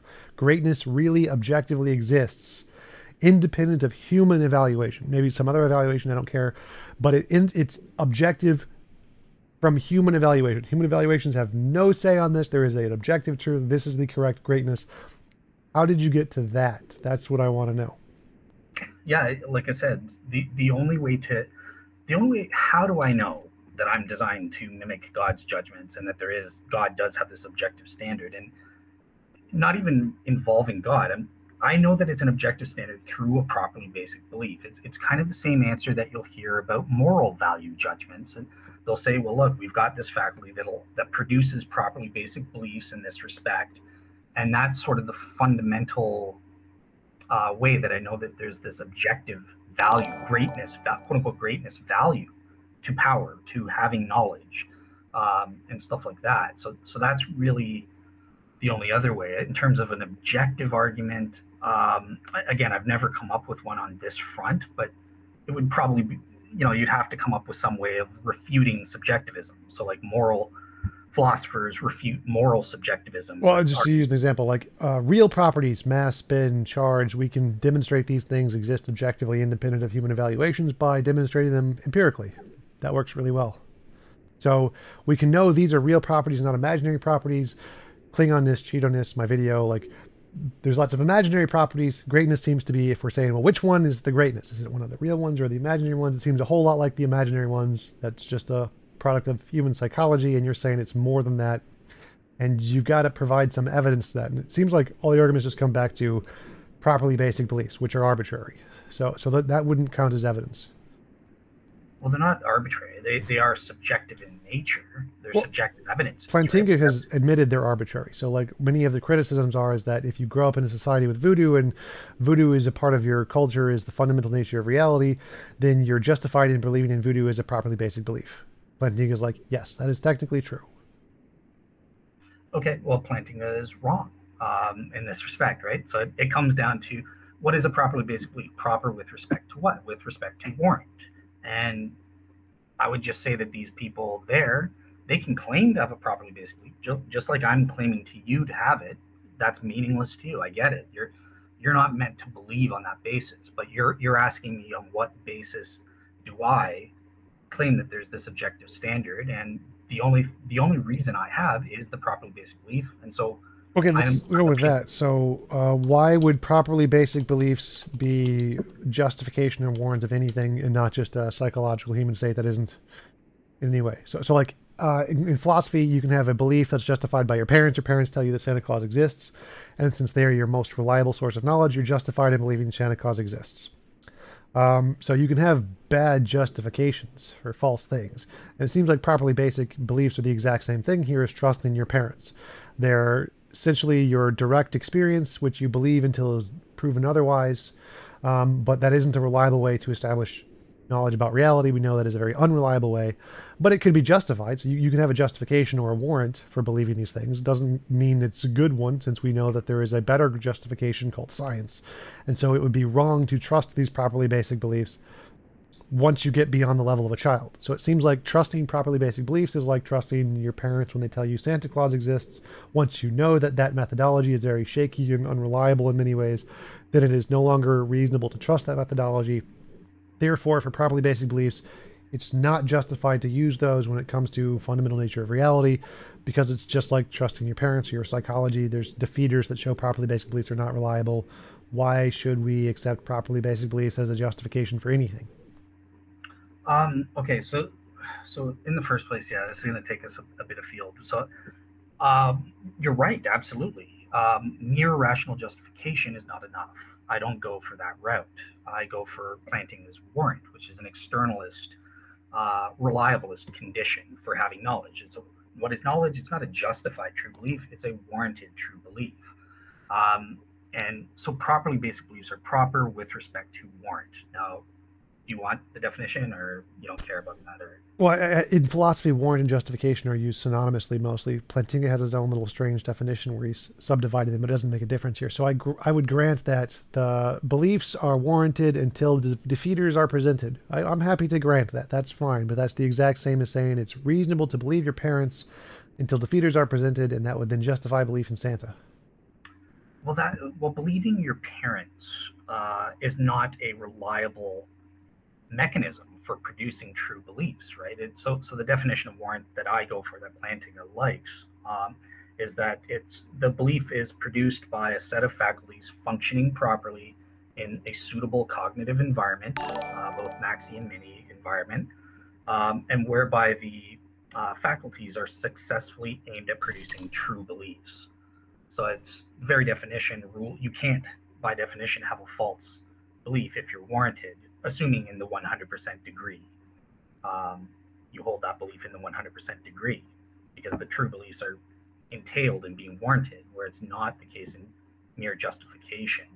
Well, that's just begging the question. So what we want to know is how do you get to these true beliefs? Why should we believe that this methodology of using properly basic belief gets us to true belief? That's the question. Just defining it as the case doesn't really help us. We want to know is, can this method reliably get us to true beliefs? Yeah. So this is where this is where I differ from Plantinga. Plantinga just provides a pure externalist uh, foundation for knowledge, that definition of warrant that I just gave. But you can always ask, well, how do we quote unquote know that we're warranted or something? Is that what you're asking, or no? Uh, so like it would be, how do we, if we say X is warranted and we want to know that this methodology of establishing warrant is correct or incorrect, how do we do that? So like, for example, I could say belief in Santa Claus is warranted. It is, to establish it is either is or is not. What is the methodology we go through to establish whether it is or is not? Yeah, yeah. What is the faculty that we're using? Our faculties use certain methods and that sort of thing, right? So is our faculty reliable or not?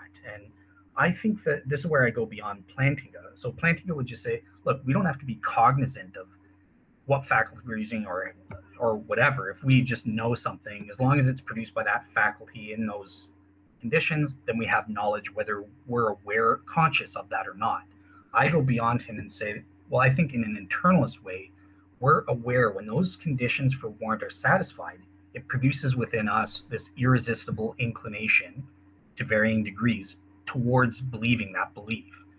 And this works based on knowledge by acquaintance and that sort of thing. We know that we know, so to speak, right? So when I'm appealing to this properly basic belief about objective properties of power being great, I know through knowledge by acquaintance that my faculties are reliably producing this true belief in that respect, directly through knowledge by acquaintance. So the internal irresistible inclination warrants knowing that the faculties are functioning, and the faculties in turn justify that. It's circular in that way.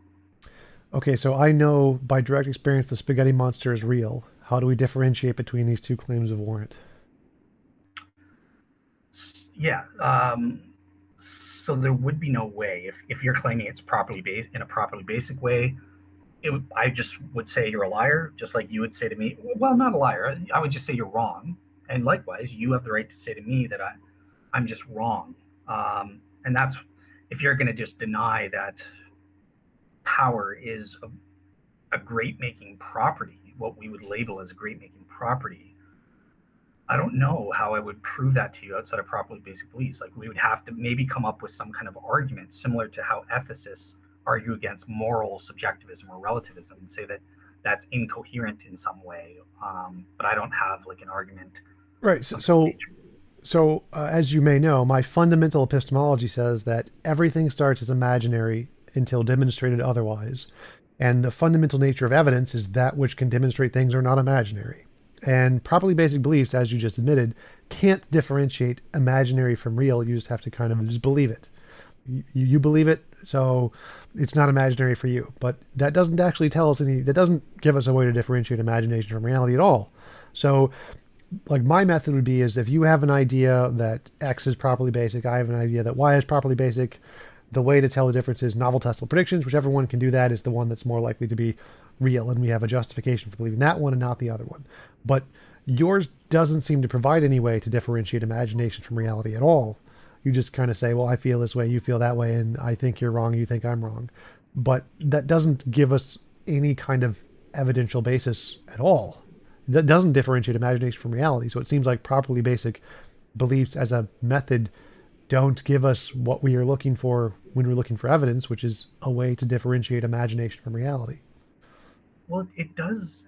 So they're subjective evidences. They are evidence, and they do give us a way. They give you a way to adjudicate. Dale, you are full of rubbish. You're saying all these things, but I don't believe you. If you truly do have a properly basic belief, and you know that you know through not through your own internal irresistible inclinations, you've got this that you are warranted in that respect. It doesn't matter what false claims I give you. You know for a fact that 2 + 2 can equal 5, right?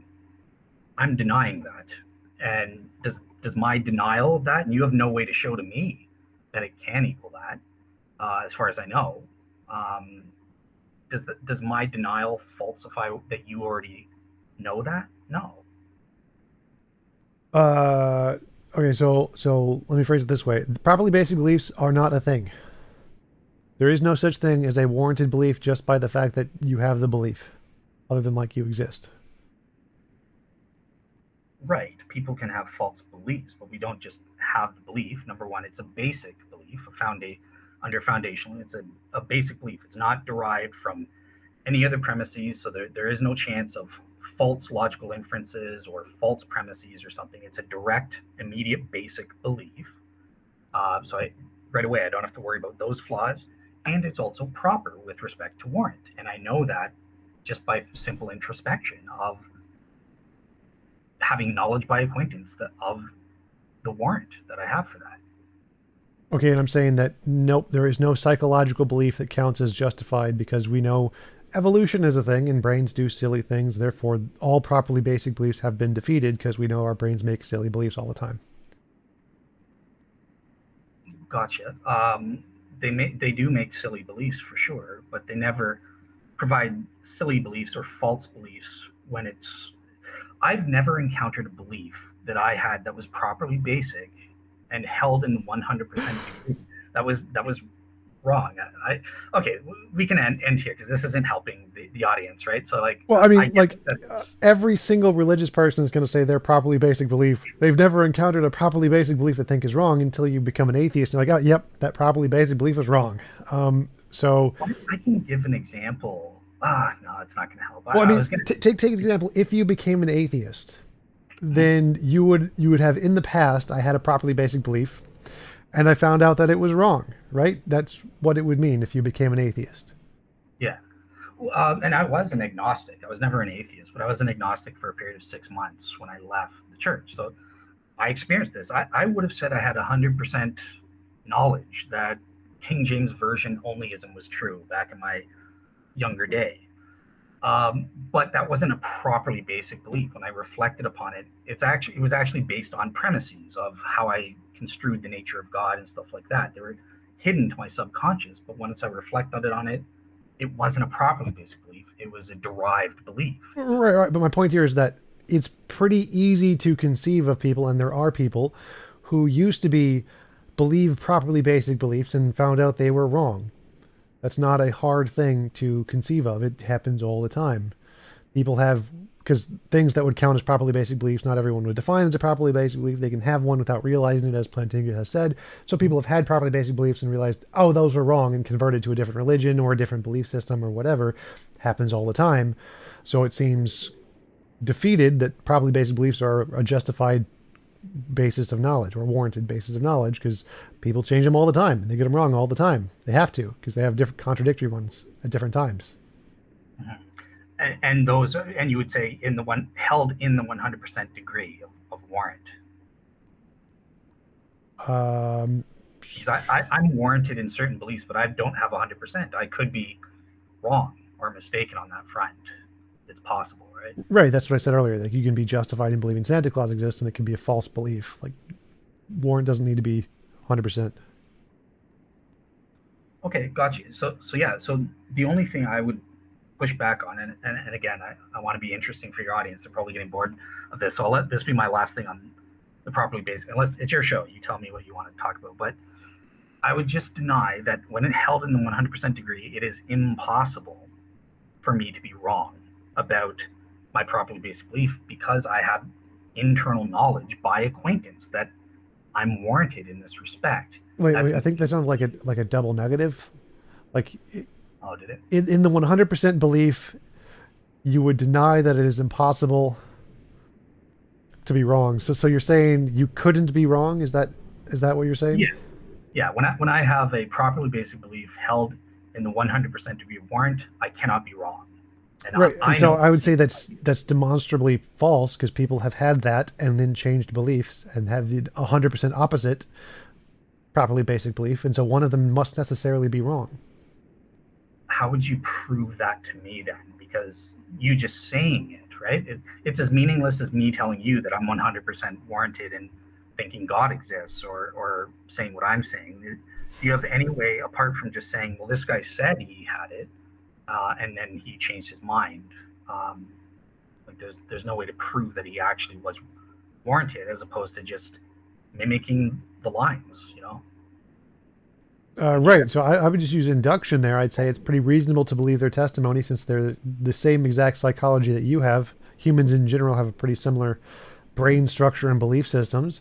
So him having the same kinds of belief systems that you do and then changing them is perfectly logically coherent. So it seems more reasonable to believe that testimony than that warranted beliefs, which are somehow subjective to one person and doesn't really seem to be able to do anything, is a far less reliable metric than believing people that have changed religions, which seems far more reasonable to believe is a real thing. So, like, if we're comparing the two different kinds of testimony, one is yours of a warranted belief, and one is someone else's that they had a warranted belief and changed it.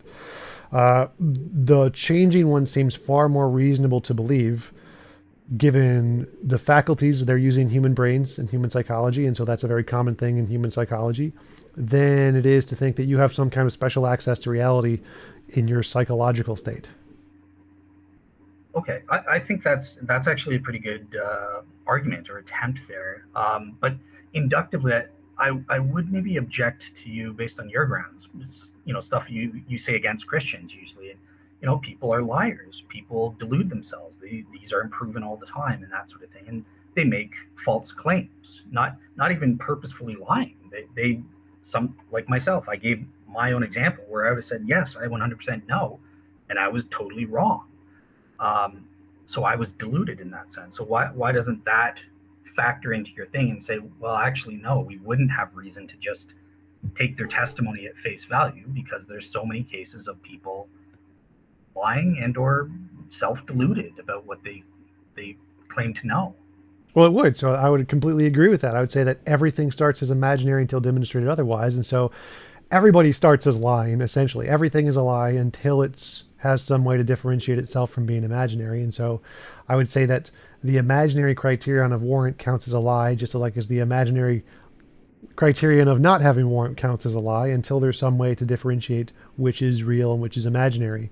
And so I'd say both can be counted as lies. Both are just imaginary things that both people have. And the burden of proof would be on the one making the claim that there is this new methodology to show that it is a real thing independent of imagination, which I think you would have because you're claiming that warrant is a justified belief kind of a thing. And they're claiming it's not. And so you would hold the burden of proof to show that it's not imaginary. And so the default position would be it's not. Okay. Okay. Yeah, I can. Yeah, I guess I would. Yeah. In terms of our fundamental method, because there's this kind of, I guess I would appeal to you that try to get you to acknowledge that you do have properly basic beliefs that you claim to have knowledge on, even on these secondary qualities or properties, what you call imaginary properties. And if I can get one Mm-hmm. of those, that would establish the plausibility, at least, of my appeal. I don't know. Do you want to try that or? Sure. So my epistemology starts with I experience, therefore I exist. Oh, no, no. Okay. Yeah, I'm not doing the Darth Dawkins thing. No, I was just going to say, so there's primary qualities, right? So when we take the color, you're wearing a red shirt. That's color is a secondary quality. It's an imaginary property, as you would call it, right? That doesn't exist in the physical world. It's just light reflecting off an object in a certain way. Well, again, I'm a materialist, so I would say the color does literally exist in the material world. But It's okay. It is what. So what is the physical basis for that? Because my understanding is color is just well, I don't light want wave. to. I don't want to. I still want to go on the topic. If you're saying that something about properly basic properties or something, colors, it's a slightly different topic. Or is it the same topic? I'm not sure.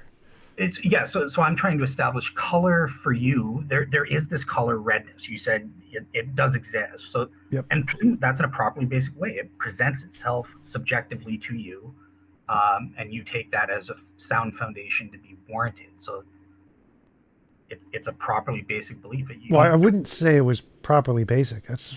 I would say that, uh, based on science, what I know about science, I'm coming to the conclusion that it exists, not just properly basic. Like I wouldn't say that my direct experience of redness is proof that redness exists. I wouldn't say that. I wouldn't say that that's the justification. Okay, so you're saying before you became the smart guy that you are and knew all about the science, as a 10-year-old boy, you didn't know that the color red existed? Uh, I think before I understood the science, I would probably say it didn't exist. Maybe like because I would say color is just a figment of our imagination, and I would count that as probably not existing when I was a kid. Our imaginations exist in Oh, right, reality. right. But we're before you know understand science and topics. What would I have said when I was a kid? That seems to be Gotcha. your question. Yeah, yeah, So yeah. I don't. I'd probably say colors don't exist. They're Wow. imaginary or something. Okay. Okay. So that strategy failed then. I wouldn't. I was hoping you would say, yeah, you did know, and the only way you could know it's directly through your sense faculties, and it presents itself to you directly in this properly basic way. But yeah, if you would deny, you're consistent. Yeah, because I would see it like And to see the it illusions, directly. hallucinations, those kinds of things. I'd say, do those exist? Does the mirage exist? Like, no. Like I wouldn't say the fact that I have direct experience of the mirage means that the ocean exists. No. Yeah, but something exists, right? The mirage of the ocean still exists, and you're still getting that sensation of blueness from the thing. So the color itself, whether it's an illusion or not, is presenting itself as a property to you, and it's not grounded in the primary properties as you called them, like the physical, light waves reflecting off that. Um, so yeah, that's what I was trying to do. But yeah, if it didn't work, no worries. Yeah, I'm not. Definitely not sure I'm following because I see it as just it is a thing produced by the brain. But I think that would be a primary quality. I think colors are a primary quality, a thing produced by the brain. Well, there's nothing in your brain that's has the redness, right? Well, I would So say this, there is. So again, pure materialist. I think that the colors are literally a thing in the brain, literally physically a thing in the brain. So they would be a primary quality of some interaction thing in the brain that produces these colors. But I don't think redness is a quality of things. It's a quality of the brain. well, it could be caused by a brain state, right? But the sensation itself isn't the brain state. Well, I'd say it is. So I'd say that literally the physical thing, the experience itself is literally a brain state of some kind. We don't know how to best explain that because we haven't solved consciousness yet. But I'd say, yeah, experience itself is literally a physical thing in the brain somewhere. Okay. All right. Well, let me ask this then. This is an interesting argument that I've heard, and it involves science from Eric LaRock. He's famous in the philosophy of mind and that sort of thing. It's called the unity of our visual field argument, or our conscious field, if you want to widen it to stuff. And it basically says, look, we experience reality as a totalizing conscious state, right? I'm hearing stuff. I'm seeing all the colors in your video here, like red and your glasses, stuff like that. So we have this unity of a visual field. No one would deny that. But on if we are just atomistic in the way that you're proposing, like the color is literally this brain state and that brain state, he argues neuroscientists have shown that the brain states responsible are disconnected in such a way that they couldn't produce this unified visual field. It should be atomistic in nature, but we don't experience it that way. So I don't know if you've ever heard that argument, or like, well, if you have, what do you make of it? But I don't want to put you on the spot if you haven't heard of that before. I don't see a problem with it being atomistic. I think it is atomistic. I don't understand the argument. Like Because pixels we on a don't, screen. There's each yep. pixel is an atom and it just blurs together. So it is actually atomistic. We just have this delusion that it's not. But yeah, but there couldn't be a delusion if it really is reducible down to brain states. We would see it pixelated. We would see the world disconnected because they're isolated brain states that produces these various, or in your, they don't even produce. They're identical to these sensations, as you say. Sure. So yeah, so they have to be atomistic. They can't be unified, and that's what we experience. Well, there can be. So, like, one of the theories of consciousness is that it gets unified in the thalamus, in that it's all brought together in a semi-unified way. That it is literally unified. So, yeah, I don't see a problem with saying that. I don't understand the issue here. Like, the, That Eric Lorock, he's basically just saying, yeah, there's nothing in the brain. Scientifically, we know the thalamus, nothing unifies these states to produce this totalizing state. well, one of the theories is that there are lots of theories that it is unified. I think that it's probably not. I think the Vinod-Menon model of the three different systems thingy is more likely to be the case. But I don't see a problem here. Like, you can't say it cannot be done by the brain. We just don't know enough. We don't know enough about consciousness to know it can or can't be done. So anyone who says it can't be done is just wrong, because we don't know. So if you don't know, you can't say it can't be done. So I'd say that that's essentially the state of consciousness is we don't know, and that's where it stops. You can never say it can't be done because we don't know enough to say it can't be done. Gotcha. All right, cool.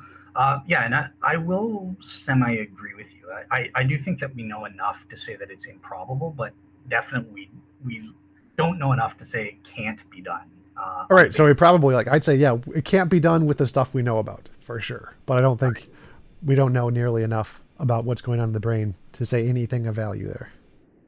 Awesome. All right, cool. All right, yeah. So yeah, I guess the next argument, if you're good with moving on, or if do you have anything else to? No, I'm still not sure I'm understanding the properties thingy, the properly basic beliefs as justification thingy.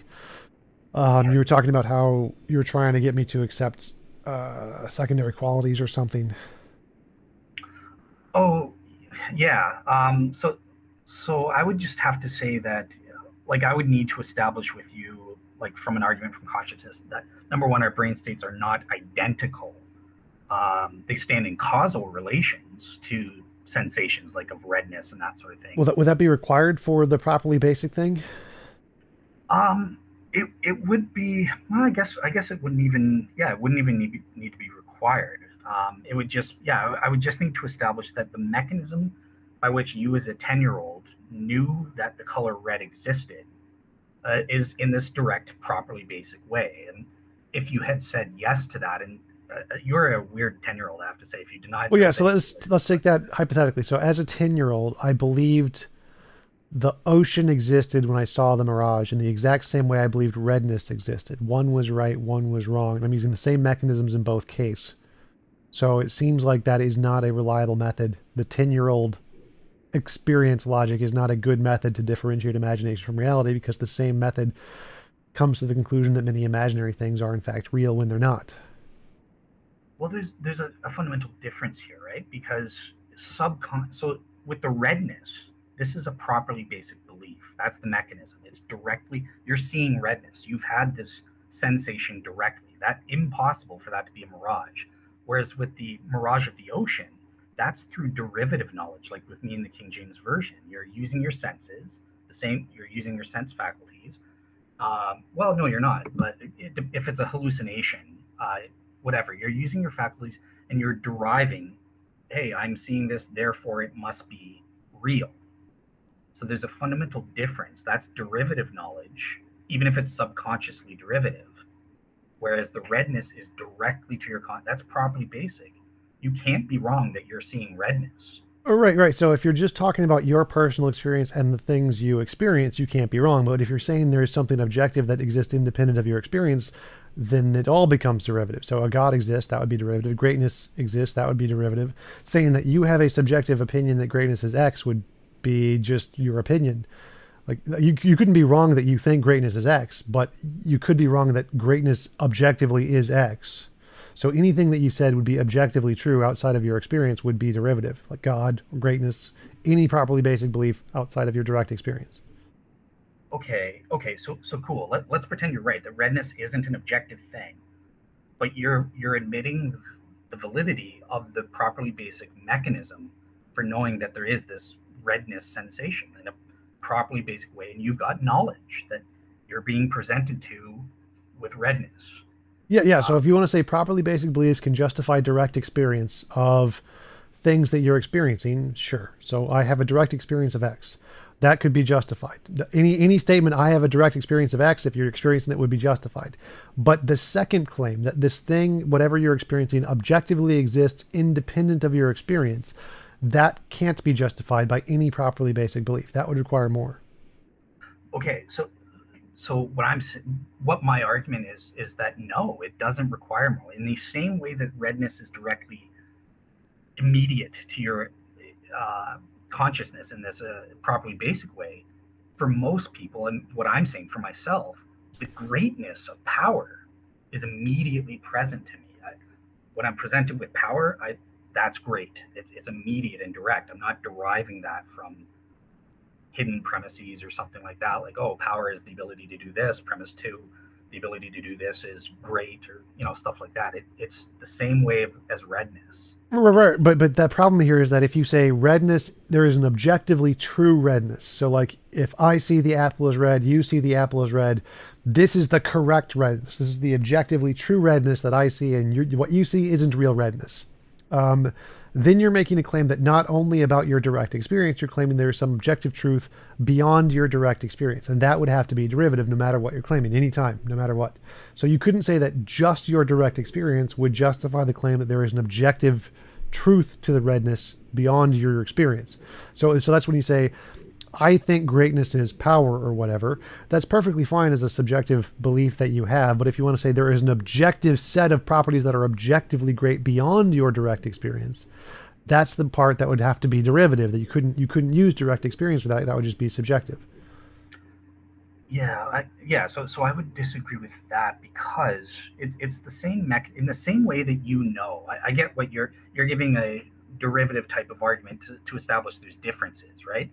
Like there is no objective redness standard. Let's just pretend that's the Yeah, like I case. see red, you see green. Someone who's Yeah, colorblind sees black or white. but your sensation of redness is you have faculties that are able to experience this sensation of redness. In response, your faculties produce a properly basic belief, and that is proper with respect to warrant. You obtain a warranted true belief that you are experiencing redness, whether that's Yep. objective or subjective, who cares? So I'm saying those same factors, right? Those conditions for warrant that produce an irresistible inclination to believe that in a properly basic way are present with respect to the objective greatness. So So that seems to be a contradiction here. So I have a warranted, justified belief that I am experiencing redness. Yes. Does that redness, do I have a warranted, justified belief that redness exists beyond my experience? No. sure. So greatness would apply the same thing. I could say I have a warranted belief that I think X is great. But do I have a warranted belief that that is objectively great? No. So the only thing you would have a warranted belief is that that is a subjective product of your mind. You would not be warranted in believing it's more than a subjective product of your mind just based off of the properly basic belief or the direct That experience. that was such a so first of all, thank you. That was such a perfect analogy. You're exactly right. I 100% agree. But what I'm saying is that those conditions that allow you to have knowledge in the subjective cases also apply for me and I would argue for most people, not for yourself, in the objective case with respect to the greatness thing, at least, right? So I also have that in a properly basic way, the same factors, irresistible inclination, is produced with respect to this. Um, that yes, and it's objective, and so I've got I would affirm three propositions in a properly basic way, whereas you would only affirm two. So that's the difference How do between you them. how do you get to the objective thing? So I get the subjective thing. You have a subjective experience that X is great, or that you see red. Okay. How do you get to the objective thing that's true, independent of just your subjective brain state? So it's because within the subjective case we find out how knowledge works, and both of us affirm this, right? We find out, okay, I'm having this sensation of redness. It must have been warranted in some way, the sensation kind of thing on a subjectivist level, right? It was produced by certain faculties doing what they do in certain environments and that sort of thing. And then this in turn produces an irresistible inclination towards believing this properly basic belief that I am seeing or experiencing redness, right? And you would claim that that is knowledge, that you know you're experiencing redness. So we figure out how does mechanics, what is the qualia of knowledge and that sort of thing, and then we can apply that to other propositions such as the objectiveness of greatness. It's the exact same process, and I'm privy to that. This is not making any sense, I can tell from your Yeah. So the process is I have a direct experience, therefore I know of my direct experience. That part I'm happy with. But you sure. could say I know of things beyond my direct experience, then it stops working. Well, the problem, see, so you're not understanding properly. There is no therefore. You're putting this into an argument again, right? Like you're trying to say, well, I have this experience, and maybe, I don't know, given some philosophical principle whereby I know my faculties are reliable, therefore I am seeing redness. That you're not understanding what a properly basic belief is. Then no, it's just Yeah. So I'm just trying to express it here. But I'm saying I have uh, a direct experience of my experience. That part is fine. But saying I have a direct experience of things beyond my direct experience, that part is not fine. okay. So put it this way: we're not when we have that when we're talking in the subjectivist sense with this red shirt, we're having two experiences in this case. We're not just experiencing the sensation of redness, you're also experiencing knowledge. You're through knowledge by acquaintance, you're acquainted with what it's like to have knowledge, the experience of gaining knowledge itself. Well, And I that, have a belief, which might be knowledge. well, it's when it comes to redness, you know those beliefs incorrigibly. It's impossible for you to be false in that respect, right? When you see the sensation of colors and stuff like that, we know those truths incorrigibly. It's warrant in the 100% degree. Well, I can think I'm seeing red and I'm actually seeing green. Like I just label it as red incorrectly. Like it's Yeah, but possible that I have an experience of green and I'm under the delusion that it's red. you're still experiencing redness, whether you're deluded or not. It doesn't matter No. So whether so literally, I have a direct. My qualia is of green, but my brain fails to establish the correct association between the thing I'm seeing and the label green and labels it as red. okay. So like yeah. So that's just kind of a So disconnect. I don't see that as relevant to the argument. well, I have a belief that it's red, but it's a false belief. But it's still direct experience. So I have a properly basic belief that I am seeing green when I'm not. I'm actually seeing red because my brain has failed in a way that even though I have a direct experience of redness, my brain has labeled it incorrectly as green in my head, even though I know the difference between the two. So I know what red is and I know what green is and I'm seeing green, but my brain has failed and it has labeled it as uh, red even when it's not. So that's definitely possible and not a problem if it's just the mislabeling of it. But if you're saying no, you are having this direct experience of green, and somehow your brain is malfunctioning to where you're seeing it as red. You're not just mislabeling it, but you're actually experiencing it differently. Then number one, I would just say that's that's impossible to happen, right? You can't experience it as green and experience it as red.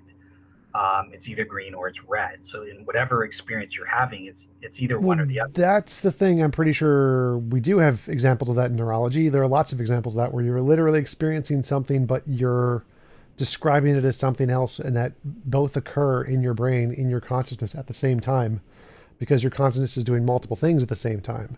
So that does actually happen, where you are literally experiencing something and the experience is correct, and then your brain defines it or describes it in a different way with a different experience, because you can have multiple experiences at the same time and they conflict, and that's perfectly fine. That happens all the time. There's like the many different experiments that show that in neurology. So I would, yeah. So if you don't like, I would need to see these papers. But if it sounds like what you're saying is number one, it's a linguistics thing. They're just late. They're seeing a red ball and they're saying, oh, there's the green ball. So the malfunction is in how they're linguistically describing it, not in the experience itself. If it is the experience itself, you're saying they're experiencing multiple things. So maybe they're seeing the red ball and they're imagining a green ball at the same time. Like I would need to know the details because it sounds like it's a bit off in what you're saying. Yeah, so it's like in your visual space, whatever you're imagining is going on.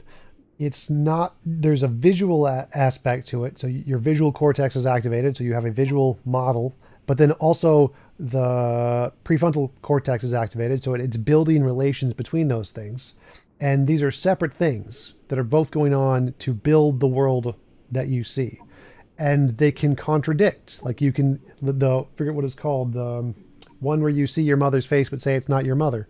There are these psychological states where you see exactly what your mother is, but think it's not your mother at the same time, because the two parts of your brain are contradicting. They're sending different signals to the same thing. So you could have both of those would qualify as properly basic beliefs at the same time. I have a properly basic belief I'm seeing my mother, and I have a properly basic belief I'm not seeing my mother, even though the sense experience is the same, because you have two different parts of your brain both activated to the same experience.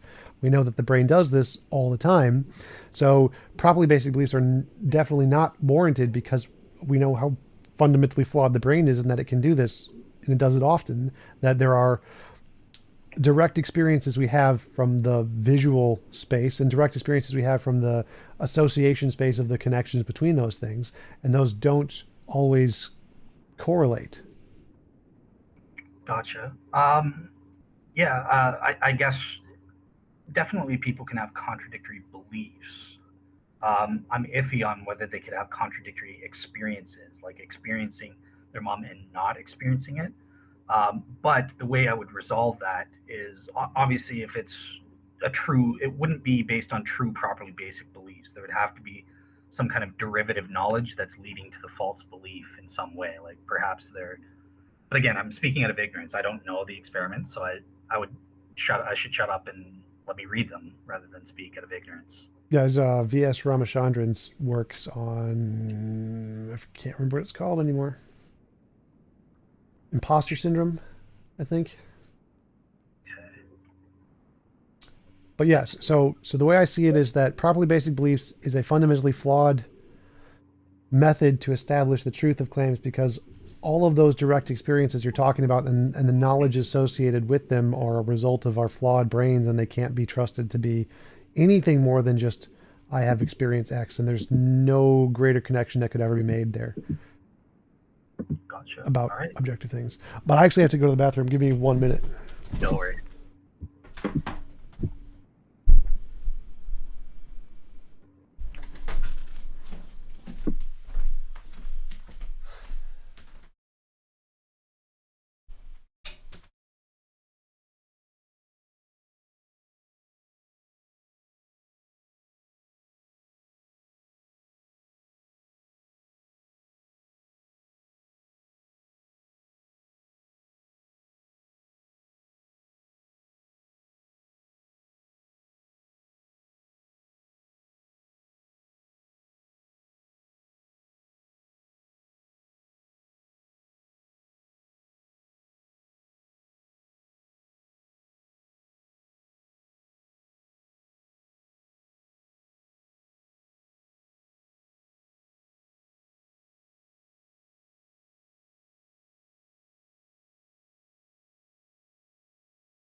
All right, I am back.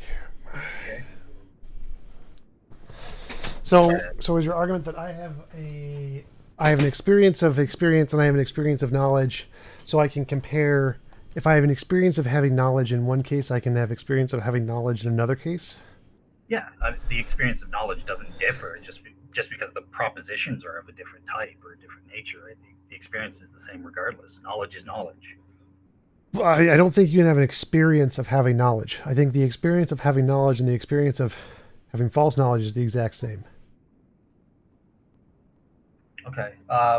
Yeah, like I said, I would, my perspective would be to deny that and just based on my own experiences. When I've held knowledge only in the 100% degree, right? I've had been warranted or experienced knowledge in lesser degrees, and it's turned out I've been wrong. That's totally fine. That's not a problem. In that case, I just follow the evidence where it leads, right? Like with Christianity, I converted on the basis of 53.14%. Obviously, I could be wrong. Christianity could be false, even though I would claim to be warranted. And part of the evidence set for Christianity that I have, there's four positive evidences, one of which was a properly basic belief from the inner witness of the Holy Spirit as one of the positive factors, kind of thing, right? So in that way, but yeah, it didn't provide 100% knowledge. I could be wrong, but if it's in the 100% degree, I've never experienced uh, anything like that where I've been 100% warranted, felt 100% warranted in this way, and it turns out I'm false every single time. It turns out it's based on faulty premises or something like that. But Okay, yeah, but you have experienced it in the cases of less certain cases where because being wrong and being right feel the exact same. Like, someone who believes the world is flat and someone who believes the world is round, they both feel the same way that they're right. yeah, that is a good point. I'm trying to Yeah, so with my example in the King James version onlyism, I had the exact same experience, and I was wrong. I turned out to be wrong on that. The experience of knowledge. Um, but I think I would explain that again because it's through derivative knowledge. I was 100% right, right? I turned out to be true. That given the truth of those premises, the conclusion was true, and this is why was mislabeling and say, yeah, I do have 100% knowledge that King James version onlyism is true, but I wasn't focused on the premises because those were in my subconscious. I wasn't really realizing, but these are based on certain premises, and you don't have a properly basic belief that those premises are true. Those premises are in fact false. So I think something like that has to be going on whenever somebody is having this a properly basic belief and they think something's true in this way, that it's got to be explained based on some kind of factor like that. Do you know what I mean? I'm not sure how that would apply in the case because I don't think the premises matter. Like what premises you use to come to the conclusion doesn't seem to make a difference to whether or not the conclusion is true. Like you can just say conclusion X, and the truth of the conclusion is independent of any premises. Like it only counts as knowledge if you have like justified true belief, but the truth of the conclusion is completely independent of whether or not it's knowledge. So if we're asking about an ontology claim, it is ontologically the case that either X or not X, whatever your proposition is. And if you want to say it's a true belief, for it to be knowledge, it has to be true. The truth of it is completely independent of the premises, right? For sure, yeah. But I would just say so that's what I mean. Like I kind of like the people in your experiment. I was mislabeling and say I had it's undeniable. I had the same experience of knowledge that I'm having right now, and I'm saying it's properly basic. That blah blah blah. But that wasn't a misnomer. It was just misapplied. I just would have misapplied it to the proposition being, King James version onlyism is true, kind of thing. I was misapplying it to that. Whereas in reality, the experience of knowledge was grounded in the logical inference I was making that this conclusion is true on the basis of these subconscious premises that God is perfect and he can't inspire anything with error or stuff. Like I never spelled it out or was Well, conscious. I'm not like the premises don't matter. What I'm asking is, should we claim the experience of knowledge is itself a justification. Yes, I think so. Why? Because again, the experience of knowledge is exactly the same as the experience of false knowledge. So people have like But properly it's no, basic beliefs and they can be false. Like I have a direct experience that there is an ocean there, and that is well, this is so. So that's what I was trying to. I guess I didn't establish. That's what I was trying to say is that no, the experience of knowledge is only works if you actually have knowledge, kind of thing. That's just self-evident. So if somebody is applying, saying they have the experience of knowledge of some proposition that turns out to be false, right? If you're having that experience of knowledge, then you must have knowledge of something. And this is why it's critical on us to introspect and really think about, well, am I having a properly basic belief about this proposition, or am I subconsciously deriving it from something else? Or you have to assess whether you actually are having a properly basic belief versus just an unjustified belief on some other basis. You know what I mean? Like you can't just, it's not an easy thing. You can't just assert out of nowhere, like I have a properly basic belief about this or something like that. You know, you really need to reflect on it, and do you actually have that or not?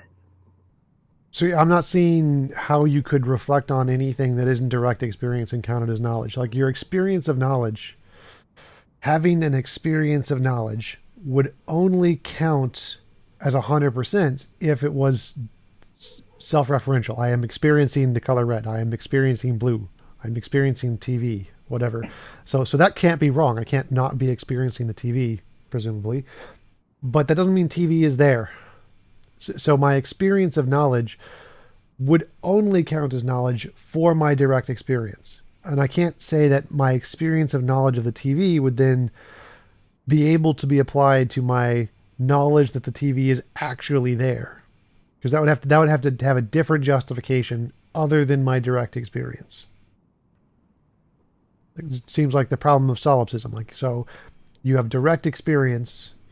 Can you use the direct experience of knowledge to justify that the external world is there?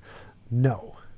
Like that doesn't, because that's the question. That would be begging the question. Well, yeah, yeah. Well, I do this. I think this is the only way to defeat people that say, "Oh, this is a virtual world," or "We live in the matrix" and stuff like that. No, we know that the external world is real, and it's directly through this properly basic way. That's what I think. That's the reason most people think it's ridiculous that we live in the matrix or something like that. It's they know that we're not, kind of thing. Now, there are smart people. I've had a professor who actually literally believes we live in a virtual world and stuff like that. So he doesn't have that.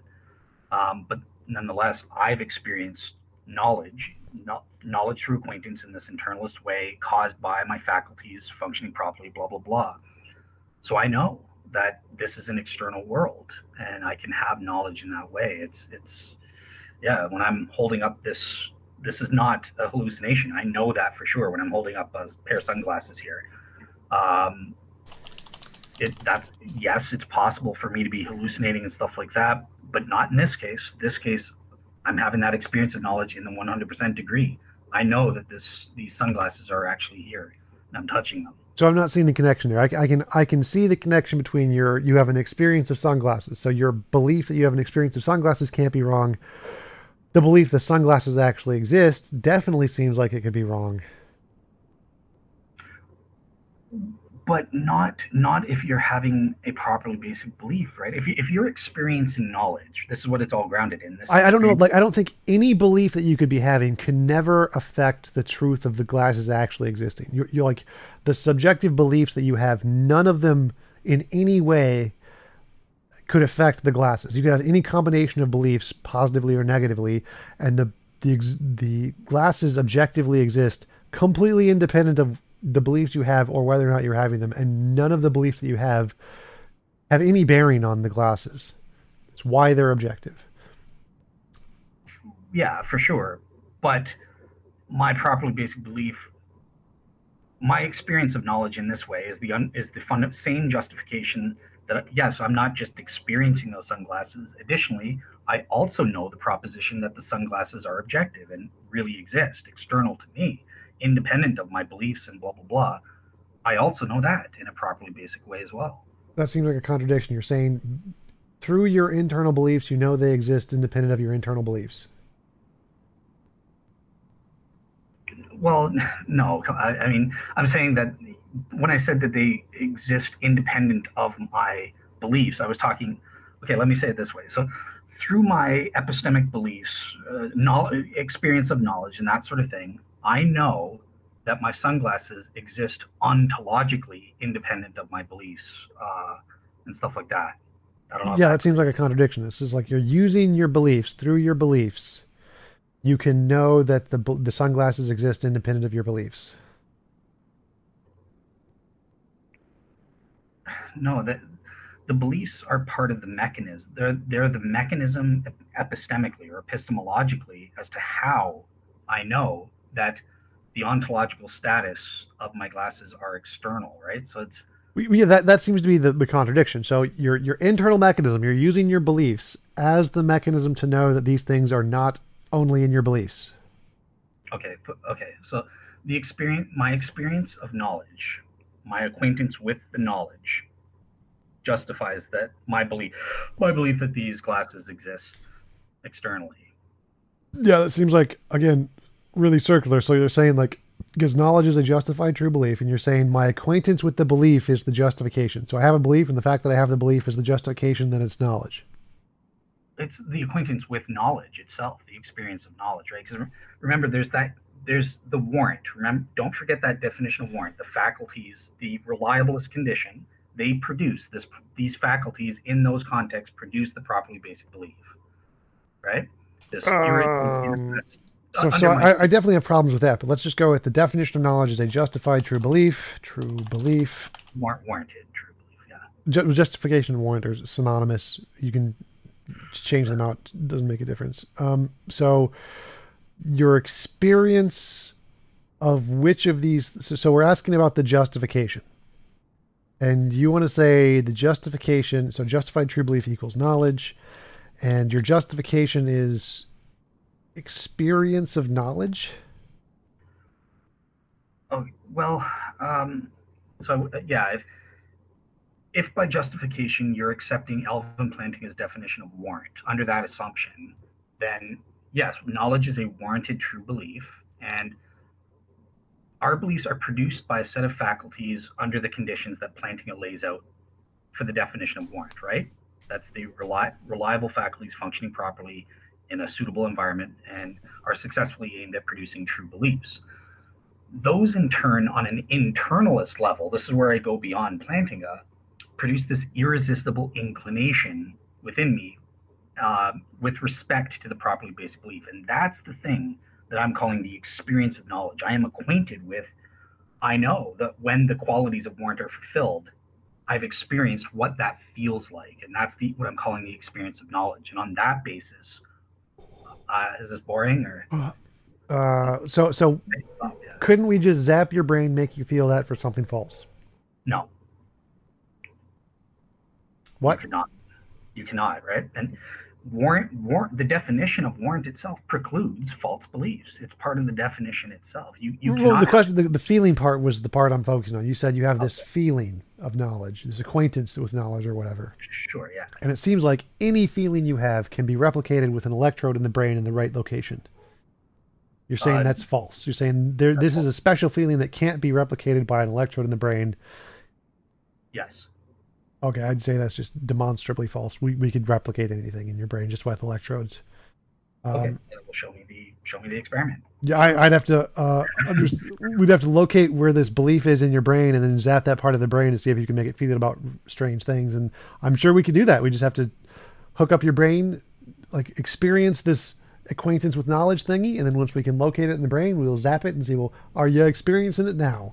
But I'm sure we'd be able to do that. But let's go back to the functioning properly thingy.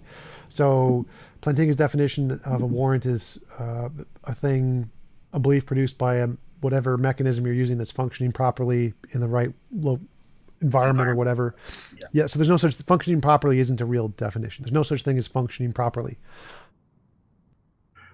Well, sure there is, right? Like it depends how you're defining functionally and functioning properly. And Alvin Plantinga doesn't presuppose an theistic or supernatural God-given end goal or purpose for it, but just means look, our senses are designed to approximate. Our sense of sight is meant to observe objective things in the universe external to us and allows us to survive or whatever you want to say.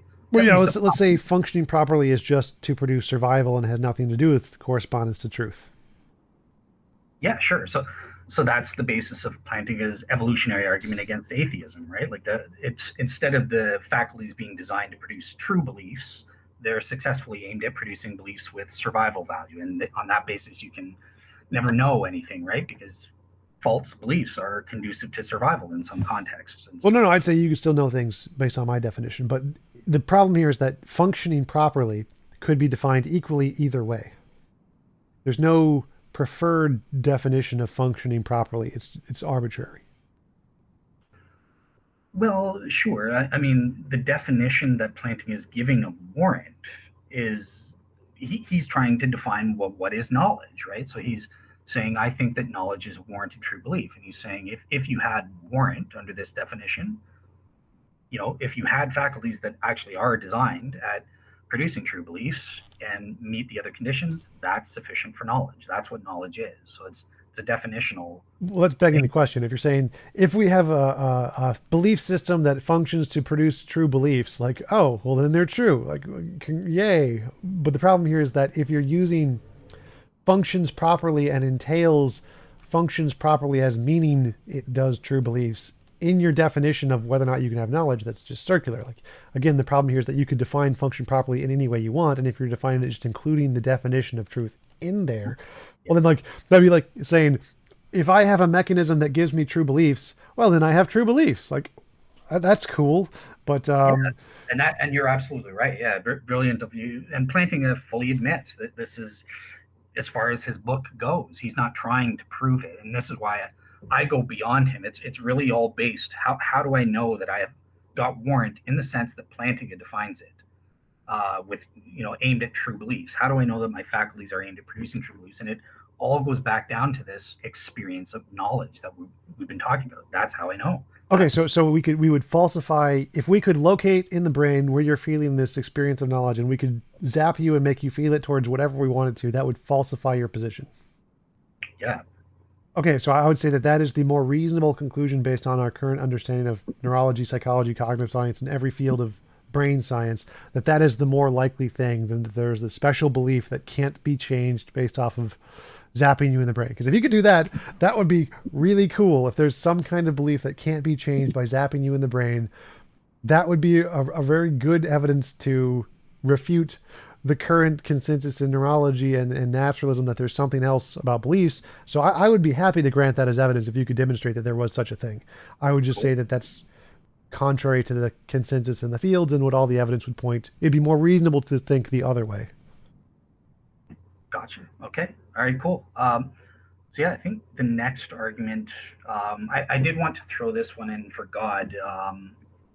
How long do you want to go for, just so I know if I should speed up or keep going I'm into? fine for whenever until I have Okay. something to do. Okay. All right. Cool. So I wanted to get your opinion on an argument for beauty. So this wasn't an argument that played a role in my belief in God at all at the time of my conversion, and it's something that it isn't even developed on me. But I took a philosophy of aesthetics class, so I had to write a paper. So I kind of developed a half baked argument, and I just wanted to get your take on it very quickly. Um, so my argument is basically it's an abductive argument. It's arguing that what I call theistic dispositional realism is the best explanation for the aesthetic facts that we have. And I have 7 facts, or features of the aesthetic world that I think any hypothesis needs to explain.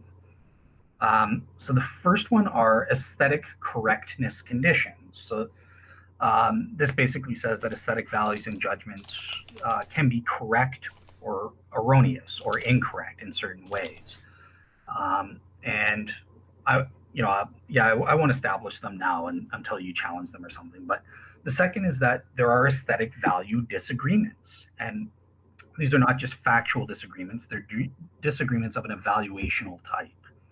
Um, Wait, yeah. don't we want factual disagreements? Isn't that what would make them correct and incorrect? Because you said so. There's aesthetic correctness conditions. That means they're factual disagreements, right? So no. So with this second fact, it's not even just factual disagreements. It's of a valuational level. We disagree. Like some people think Picasso's beautiful, other people thinks it's garbage. In the they differ in the evaluations too. Right, but so you said there's the first property in the first premise in your argument is that there is aesthetic correctness conditions, and the second one is that this is not a factual disagreement, or not only a factual. It would also be factual, right? It has to be Yeah, factual to be correct.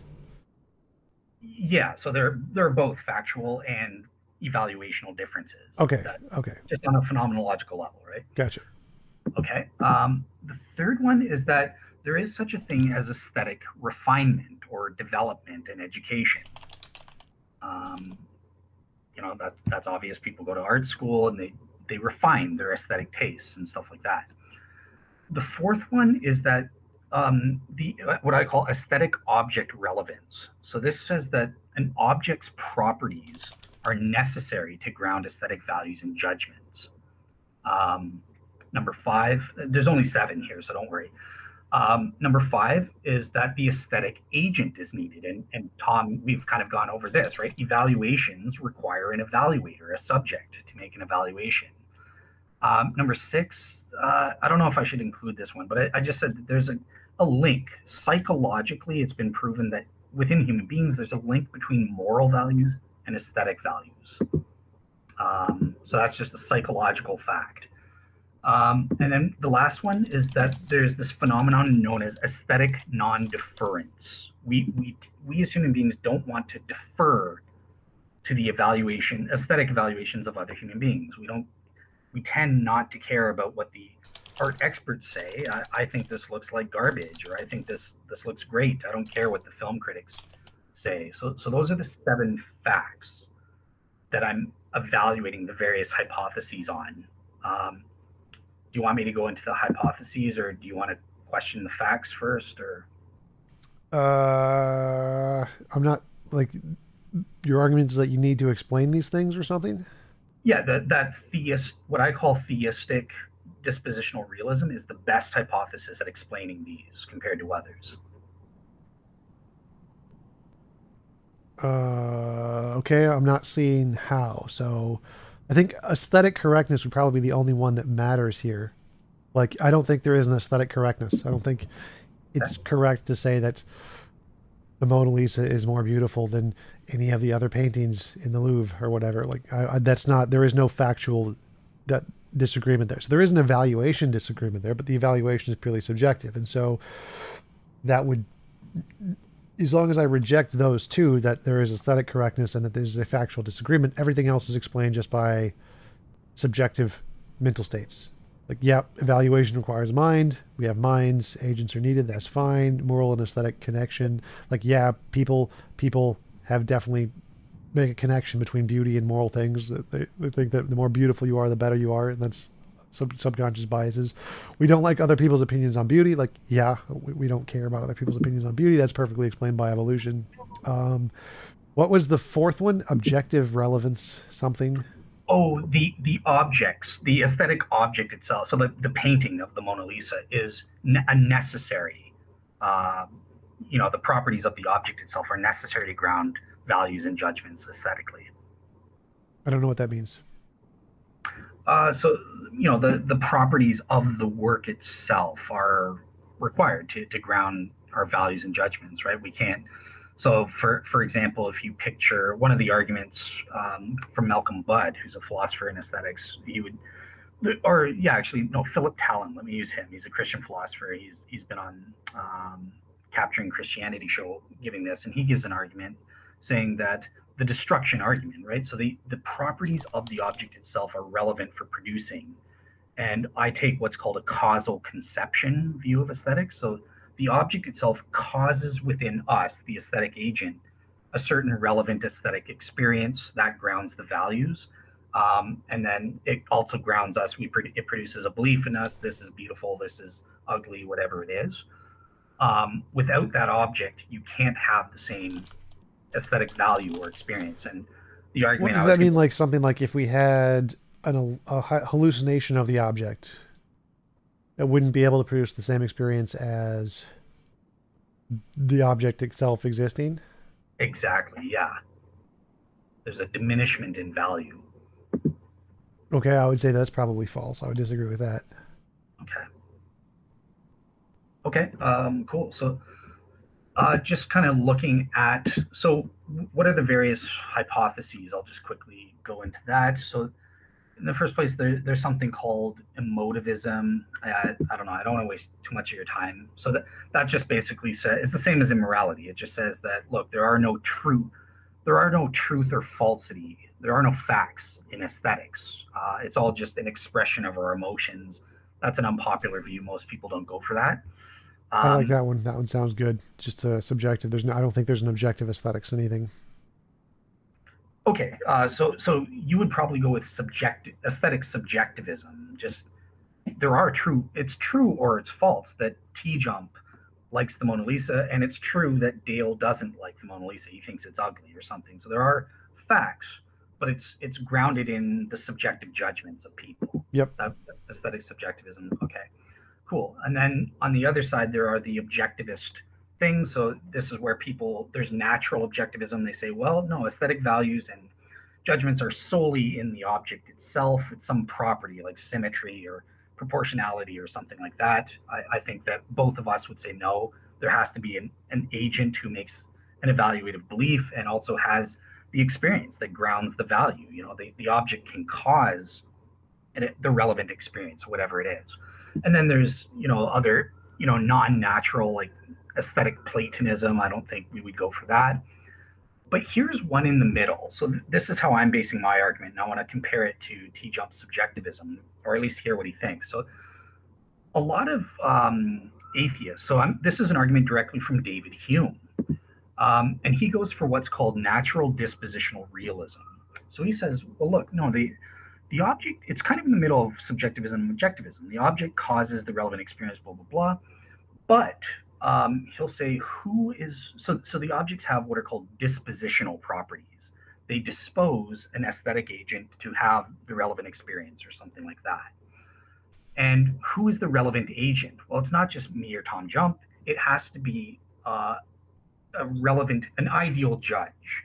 So that's the art experts. They've got the training, they've got proper refined tastes and stuff like that. They provide the standard for correctness conditions. If you agree with the art experts, then you are correct. If you disagree with them, then you're incorrect. And that's how they ground aesthetic correctness conditions. So my argument is just saying, well, actually, I think that Hume is right. Dispositional realism is the best naturalists have, but it suffers from some problems like aesthetic non-deference and stuff like that. So I think God, if he was the ideal judge, that's a better explanation. It has all of the benefits of dispositional realism, plus it solves some of the problems that emerge on that front. Okay, I still think that beauty not being real is the best explanation. So beauty being subjective, totally subjective. Yep. So Psychological evolution, nothing more. okay, so I would reject that. I would give sort of a counter thought experiment. Let's picture a serial killer who has a wreath in his backyard full of severed, chopped off heads of his victims, and he makes a subjective judgment. Yeah, that's beautiful to him. He thinks that's great. I think we would want to say no. He is incorrect, and he's not just incorrect on moral grounds, like oh that's immoral. We also say no. He's incorrect to think that such a sight is beautiful. That really is repulsive. So that would be one argument I might offer there. I would definitely disagree. I think we literally have that. They're called antlers. Okay, with animals. So Yeah, you would like agree. like vegan sees it and says that is disgusting in the same way that you see one with a bunch of babies' heads or whatever as disgusting. And but hunters see it as beautiful, and like I can understand both positions, and it seems purely subjective that yeah, they're killing a bunch of animals, and people who see those animals having been morally significant see that as disgusting and not beautiful, whereas people who think it's a trophy or whatever see it as beautiful. I see no difference between using people's heads and antler heads. I see the beauty as purely subjective to the individual, and both have a justified belief that their subjective experience is that is beautiful, and neither is objectively correct or incorrect. Yeah. Okay. Well, yeah. So obviously, I would disagree. I think that there's a huge difference between animals and human beings. Although, even still, even if pretend I'm wrong, pretend they are the exact same. Who cares? There's still, I'm. You would just say that I'm incorrect in my judgment that antlers are beautiful or something. Not that I think it's beautiful, but um, yeah, you would just say that people that think that hunters are incorrect in their judgments and that sort of thing. Well, I don't think either are incorrect. I don't think a wreath of baby heads and a wreath of antler heads are any more or less beautiful. I think beauty is just a subjective thing humans have made up. It's like any more or less Klingon. Like that item, is that more or less Klingon than that item? Like I don't think there's an objectively correct answer there. I think it's human construction, or which object is more or less Harry Potter esque. Like we can definitely make associations that Harry Potter is a wizarding school, so wands would be more Harry Potter esque than water bottles, but it's just a human subjective thing we've made up. There's no objectively correctness to it. Okay. Well, yeah. So I guess the serial killer thing, I think, should expose that kind of flaw of thinking. It's designed to do that. If it doesn't work in your case, again, you just kind of flat out deny what most people wouldn't, right? I think that most people they wouldn't just morally find that morally repugnant. They would also find it aesthetically ugly, and they would say that there's an objective fact about that. That it's incorrect to, as a subject, to see that, to experience valuable, beautifulness when you see a sight like that of severed human heads or something. So Well, I yeah. would think like modern art would be a better example. Like most people think modern art is stupid, and I agree, modern art is stupid, but I don't think it's objectively less beautiful. Like I think that just our understanding of art being just a subjective human thing is pretty well established in most artistic fields. Like I don't think there's an objective beauty standard.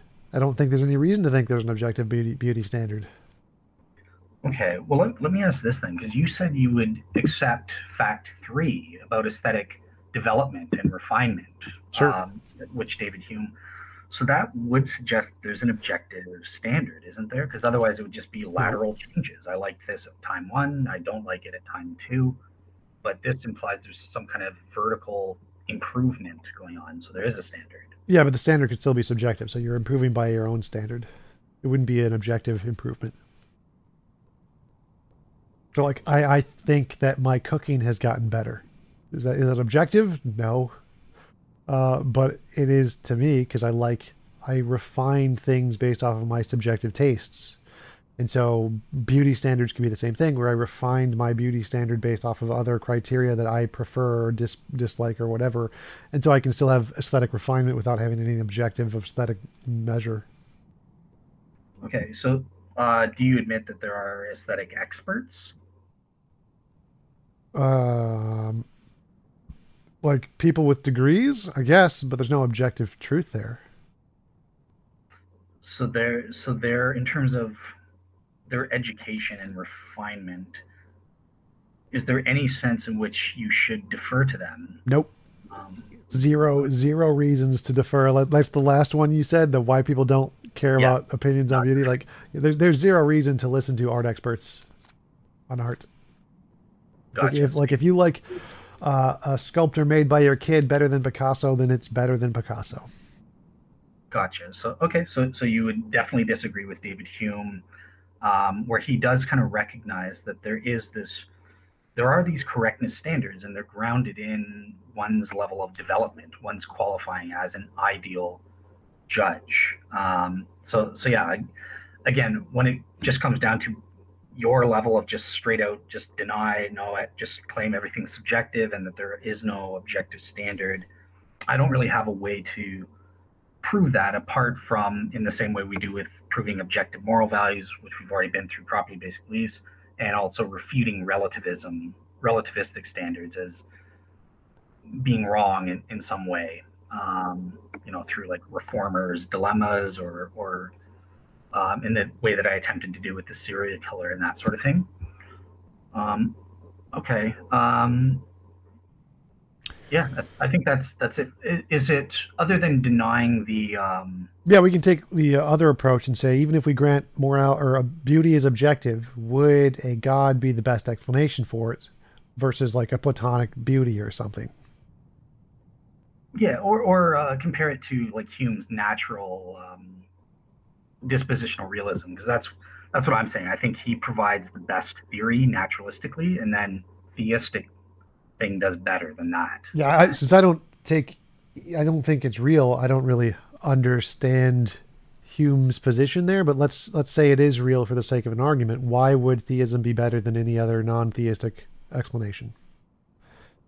Yeah. So in the first place, I think that in terms of the facts, let me just bring it up again. All right. So I think number one, it does way better on number seven, right? Aesthetic non-deference, as you yourself have proven here. You don't care about any humans or art experts at all. The opinions are totally meaningless to you, and to a large degree, I think that that's true of me and most people as well. Although we do defer to them on factual matters, I think that their education does allow them to explain the context of a painting or how it was made and stuff. And this does have some relevance aesthetically in terms of the value as well. But God does better than appealing to art experts in this way, because we have a reason that we ought to defer to God's judgments and God's aesthetic values. Wait, so are we just explaining why we don't like authorities or something? Because so the point of the 7 points that you listed is that these need to be explained under the hypothesis, right? Yeah.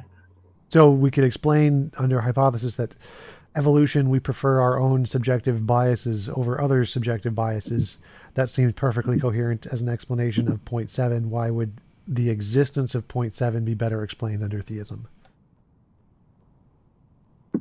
Okay, so sorry, say that again. I missed. Well, so the goal is to explain these 7 points, and you're saying theism better explains these 7 points, and the 7th point is that we don't like authorities' opinions on beauty. Like, okay, but that seems to be perfectly well explained under evolution. We don't like anybody's authority over ours, typically. So I don't see why this would be better explained if there was a God, the fact that we don't like other people's opinions.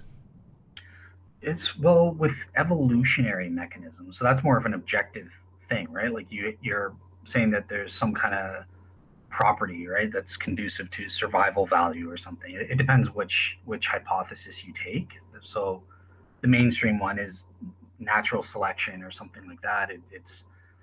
It contributes to natural selection in some way, and to our survival. But even Charles Darwin himself admitted that that's not true. So he had to invent something else, right? Like, as a matter of fact, scientifically speaking, these features are evolutionary costly in terms of their survival value. Like the peacock's feathers harm it in terms of its survivability or something like that. And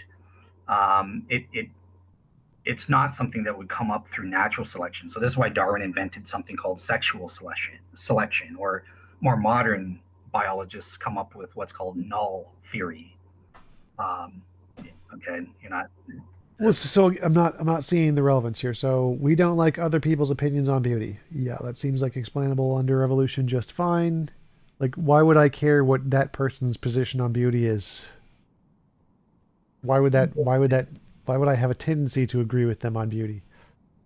Well, I was trying to defeat your claim that evolution could be an equal explanation there. I was saying it can't, given what we know. It doesn't explain it. In fact, the evidence counts against at least that version of the hypothesis being true, the natural selection thesis. Well, through natural selection, the random mutation causes us to have a disposition for different dispositions and think different things are beautiful. So I think that's beautiful. He thinks that's beautiful. I don't care about his opinion. I don't necessarily go for what he's going for. I don't see how this wouldn't be explained under evolution just through random mutation. We have different things of beauty, and we value the things that we see are beautiful, which would be a product of random mutation to result in a differentiation of species. It would be one of the key features of evolution. Why would this not be explained by evolution? Well, like I said, so if you're taking the, it depends which thesis you're going for, but I'm assuming you're taking the standard natural selection Sure. hypothesis rather than a something else. So it does. So in number one, it's improbable to be the explanation for aesthetic values and judgments because it's counterproductive. It goes against survivability, like the peacock's bright feathers and stuff like that. And this is why evolutionists, even Charles Darwin himself, said that no, there has to be some other mechanism, like what he called sexual selection, or what Richard Prum calls null theory or something. And basically what some scientists are arguing, Richard Crum is who I'm appealing to, and I'm in the minority here. The consensus is on your side on this, just to be upfront. But he says, no, look, we don't select people. You know, beauty is an indicator of health. This is why people are attracted to beautiful people. Oh, you'll give me more healthy offspring. This is the standard natural selection thesis. But Richard Prum proves he's an expert in birds, and he proves that look, no, for human beings and birds, actually beauty is fundamental. It's a fundamental quality for why we select our sexual partners, and that's one of the reasons. It's not just this. Oh well, you're beautiful, therefore you're healthy. Now I'm attracted to you. No, beauty is a fundamental attractor in terms of our sexual selection and stuff like that. So that's denied by your thesis and it's not true to our aesthetic experience. Right, so I definitely deny that in the thesis. I would say that it's simply a product of what makes evolution work. A system that has a randomness feature will be able to produce more positive mutations than one that doesn't have a randomness feature. So, one, like, a guy just did a video on gerrymandering and how to build the correct system of gerrymandering.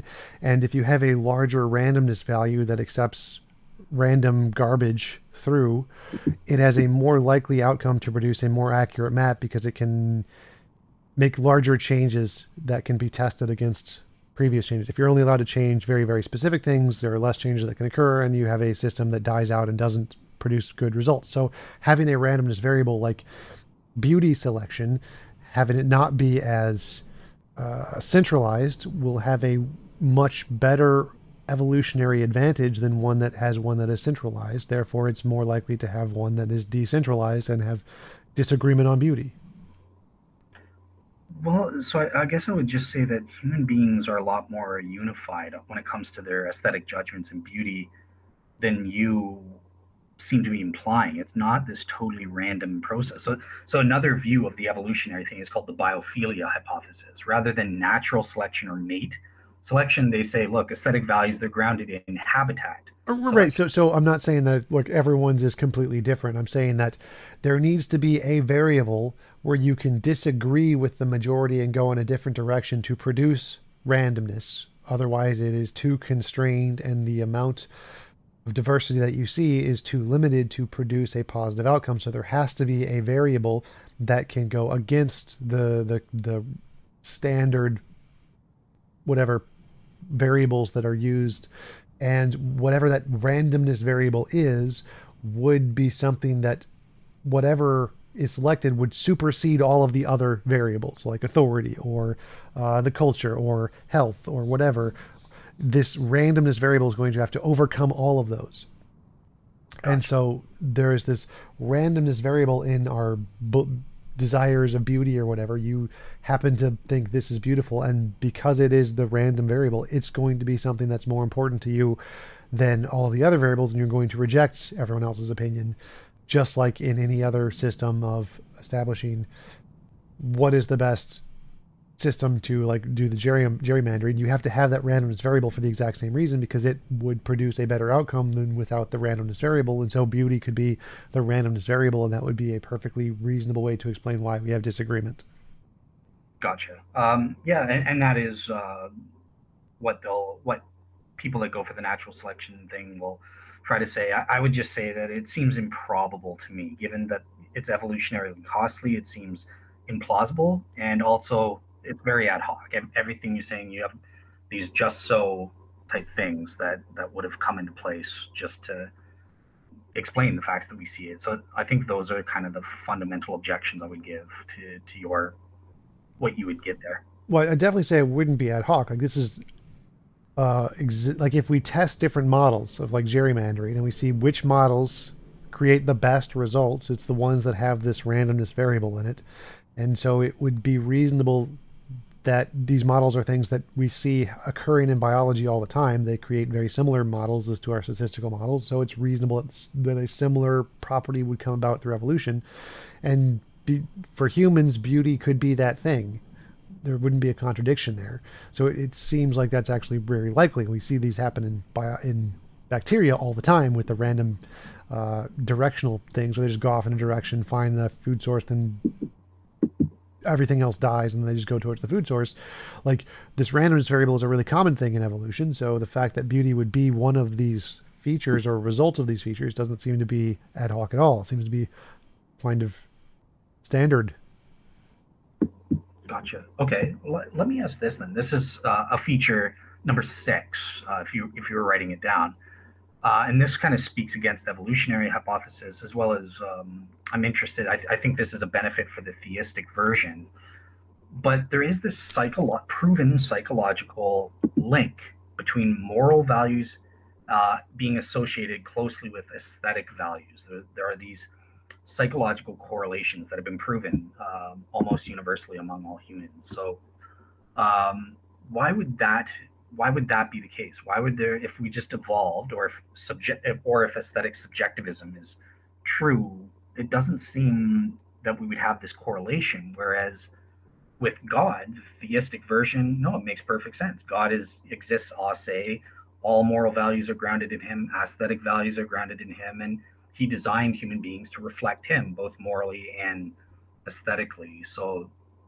it explains that fact, I think, better than naturalism could. I would say that the same reason that logical decisions are contingent on emotion. Like if without emotion you can't make logical decisions, that's a well-known fact in neurology. Once your emotional centers are damaged, you just can't make any decision at all. It's because that function of the brain is essentially just the same thing doing multiple features, multiple functions. So it wouldn't. I didn't know that. So cool. But yeah, so like it wouldn't be hard to think that if you're establishing like beauty and goodness are both establishing some kind of a better metric, this thing is better than that thing. And since it's the same essential function, that they're connected in such a way that the same part of the brain would be doing the same function in both cases makes a great deal of sense. Just like how different parts of our body could be doing similar functions in related to DNA or mitochondria or other different body features. Like it seems like it's just moral and aesthetic developments are both ancestors of a common ancestor, which was the brain's ability to make those judgments of some greater or lesser extent. Okay, gotcha. Okay, that's an interesting take. And again, I would just throw out the ad hocness for that. I think I see it as ad hoc. I know you deny it, but Well, why would you see that as ad hoc? Like, because if that's a very well-known phenomenon in evolution that happens quite often, and you say, well, what could explain this, and it seems to fit that phenomenon quite well, that doesn't seem like it'd be ad hoc. That seems like what caused the footprint in the snow? It was probably a horse, because we have horses there. Oh, look, there's horses over there. It seems like that wouldn't be ad hoc. That would be induction. it's okay. So yeah, sorry. I think you kind of cut out a bit. You're saying it's an inductive argument. If the horse print's there and we see a bunch of horses, yeah, we reason that a horse probably made the horse hoof. Yeah, I would agree with that. So the same thing would be Um, like if we see moral and aesthetic judgments both as a result of a similar process in the brain, then the similar process in the brain, they're both common ancestors of a previous. There was a previous common ancestor that both of those parts or mental processes we're resulting from seems like a reasonable conclusion, because that's a thing that happens a lot, that we see a lot, just like we see horses a lot. So there's a thing we can't explain, or we don't know what the explanation is. Here is a process in evolution that happens a whole bunch that could explain that thing. I don't Okay. think it'd be ad hoc, it'd just be induction. Yeah, so I would just the reason I said I think it's ad hoc is I don't think that we have any evidence for the type of thing that links or correlates values with each other, like aesthetic value or moral values and that sort of thing. So maybe you have examples of something else, like a common structure has a common ancestor. Like what? Okay, well maybe if you give me an example, what is this common ancestor of moral values and aesthetic values that you're talking? The mental ability to make evaluations. The mental ability to make evaluations. And okay, so it's how do you know? So you're just kind of making up that's prior to these things, right? There's no evidence that we had, and before we had moral evaluations or aesthetic evaluations, what was our evaluations of? It was purely just epistemic. What was the faculty's role at that time? Hunger, not hunger. Be a So fight, like, fight or flight. gotcha. So simple, like epistemic kind of things. Okay. Um, so yeah, I think it for me the reason I would just label it ad hoc is that there's no evidence. It's just a non-evidence assumption that this faculty was in this state prior to and gave rise to more moral and aesthetic values. Like I don't think that's evidenced. I think that's just you making well, this makes Well, sense. yeah, yeah, because I'm hypothesizing here. So this is currently just me making stuff up. It's probably a pretty good theory, so I think I probably could find something on it. But if we compare this theory to God theory, this theory has more evidence because it's built on things that do have a basis. Like all of the features of my theory that I'm presenting have a good empirical basis in evolution, whereas all of the features of your theory do not have an empirical basis. So my theory would be preferred. Gotcha. All right, perfect. All right, cool. So I wanted to fit in. So we've been talking about arguments for God's existence and that sort of thing in general. But I know that you were interested in well, why am I a Christian specifically? Why a Christian theist? And this is why I wanted to make sure we had time to throw in kind of my notion about how we identify miracles in the first place, just in general. If we can go over that, Sure. and then maybe discuss like a practical example from the Shroud of Turin, which is one of the four positive evidences I based my decision, my faith to come to Christ in. So, all right, cool. So, in terms of identifying miracles in general, I think that this whole supernatural versus natural divide is a complete misnomer. It's an enlightenment concept that's not helpful and that sort of thing. It just kind of turns people's brains off from even considering it and that sort of thing. So I prefer approaching the identification of miracles through a lens of intelligent design. Did God design this event or not to happen? And along those lines, I like William Dembski's specified complexity. So if an event is complex in a specific way or it's improbable in a certain way, and it is accompanied by the criterion of specification, it has an independent uh, it conforms the event conforms to an independent pattern, a detached pattern or something like that, then we can conclude an intelligent designer is behind the event. So I kind of use a bastardized version of Dembski's criteria here. So when we try to identify miracles, philosophers like Swinburne, Gary Habermas, all of them say there's essentially three ingredients, right? Number one, it's got to be, you have to prove the event happened or whatever it is. Number two, you have to prove the event is extraordinary or improbable, or to use Dembski's terms, complex in a certain way. The third one is there has to be that element of specification. So this is where philosophers throw in, well, there's got to be the religious context, and that makes a difference. If you have all three of those ingredients, you can say, yeah, this is probably a miracle. So my specific versions of that. So I kind of came up with an 11 premise argument, which I won't go into, but just understand my criteria fit into an 11 premise argument. Um, But it basically says, look, I agree that there's the first criterion. We have to prove that the certain event happened or occurred or whatever it is. But then we also have to prove to a reasonable person. That's my standard. A reasonable person, the legal definition, an average person, average intelligence, average wisdom, blah, blah, blah. This is my standard. Would be rationally justified, so not warranted, but just justified, and think that the event is an extraordinary event. And the way I go about proving that is, so there's number one, the event has to be unique to extraordinary contexts. And I defined extraordinary context as anything that's outside of well-established, currently well-known, natural theories or scientific laws and stuff like that, or scientific mechanisms and that sort of thing. So that's my definition. That includes a lot. That can include aliens. It can include ghosts. It includes natural anomalies and that. So it's a very watered down standard here. And so that's my uniqueness thing. It has to be unique. The event has to be unique only to those types of contexts.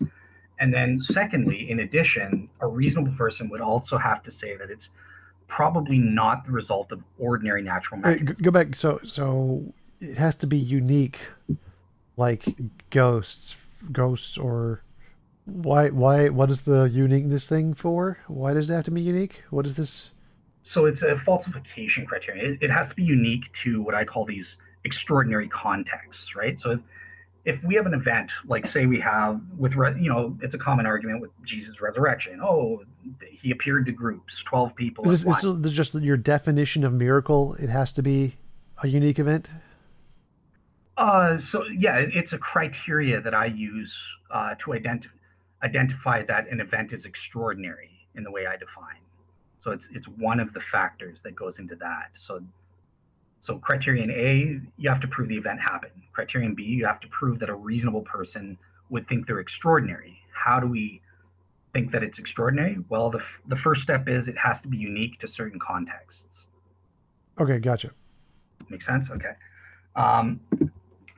In addition to that, not only does it have to be unique to extraordinary contexts, there also has to be some reason to think it's improbable that what I call ordinary natural mechanisms can explain it. So once again, that can be by proving the uniqueness of the event, but this time there's a qualification. So it's unique.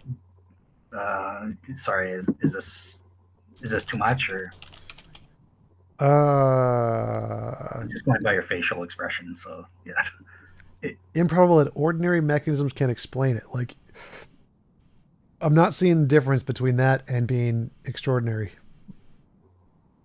Well, this is a way to prove that it is extraordinary, right? So it's unique to that context, despite there having been sufficient opportunity for the event to have been duplicated in a naturalistic context. This is one way that I have of proving that a reasonable person would think it's improbable that ordinary natural mechanisms alone is a equal explanation for it.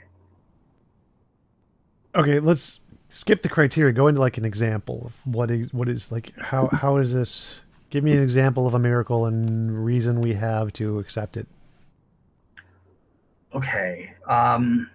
Okay. So I'll just say this then. So an example is the formation of the images on the Shroud of Turin, and the way I evaluated all miracles, including this one, is that it conforms to these criteria that I've laid out.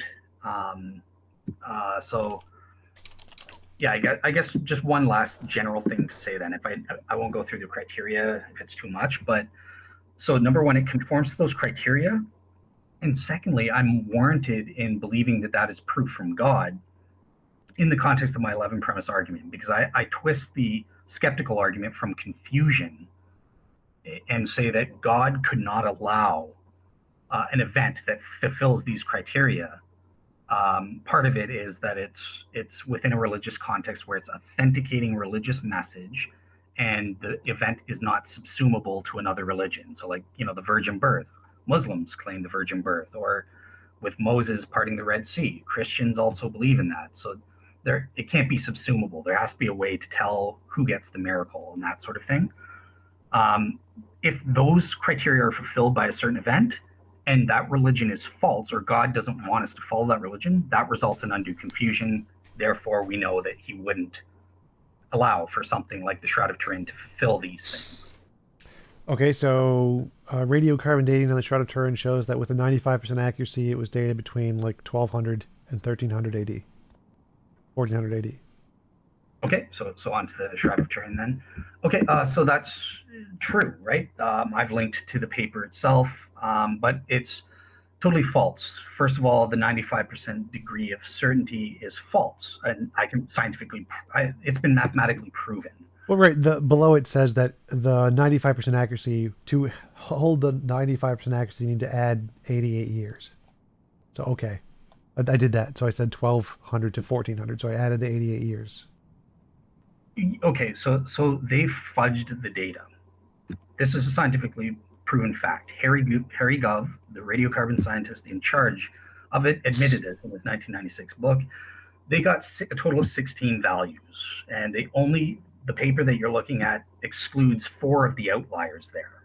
So statistically, if you use the chi-square analysis test, and I can link to the papers here, it's multiple peer-reviewed papers that admit this, including in Nature later on. But the statistics, there's such a variation. If you include the outliers in that, there's such a variation. I think it's like 400 years or something. Again, I'll need to reconfirm, but it's 400 years within a span of 4 centimeters if you include the outliers.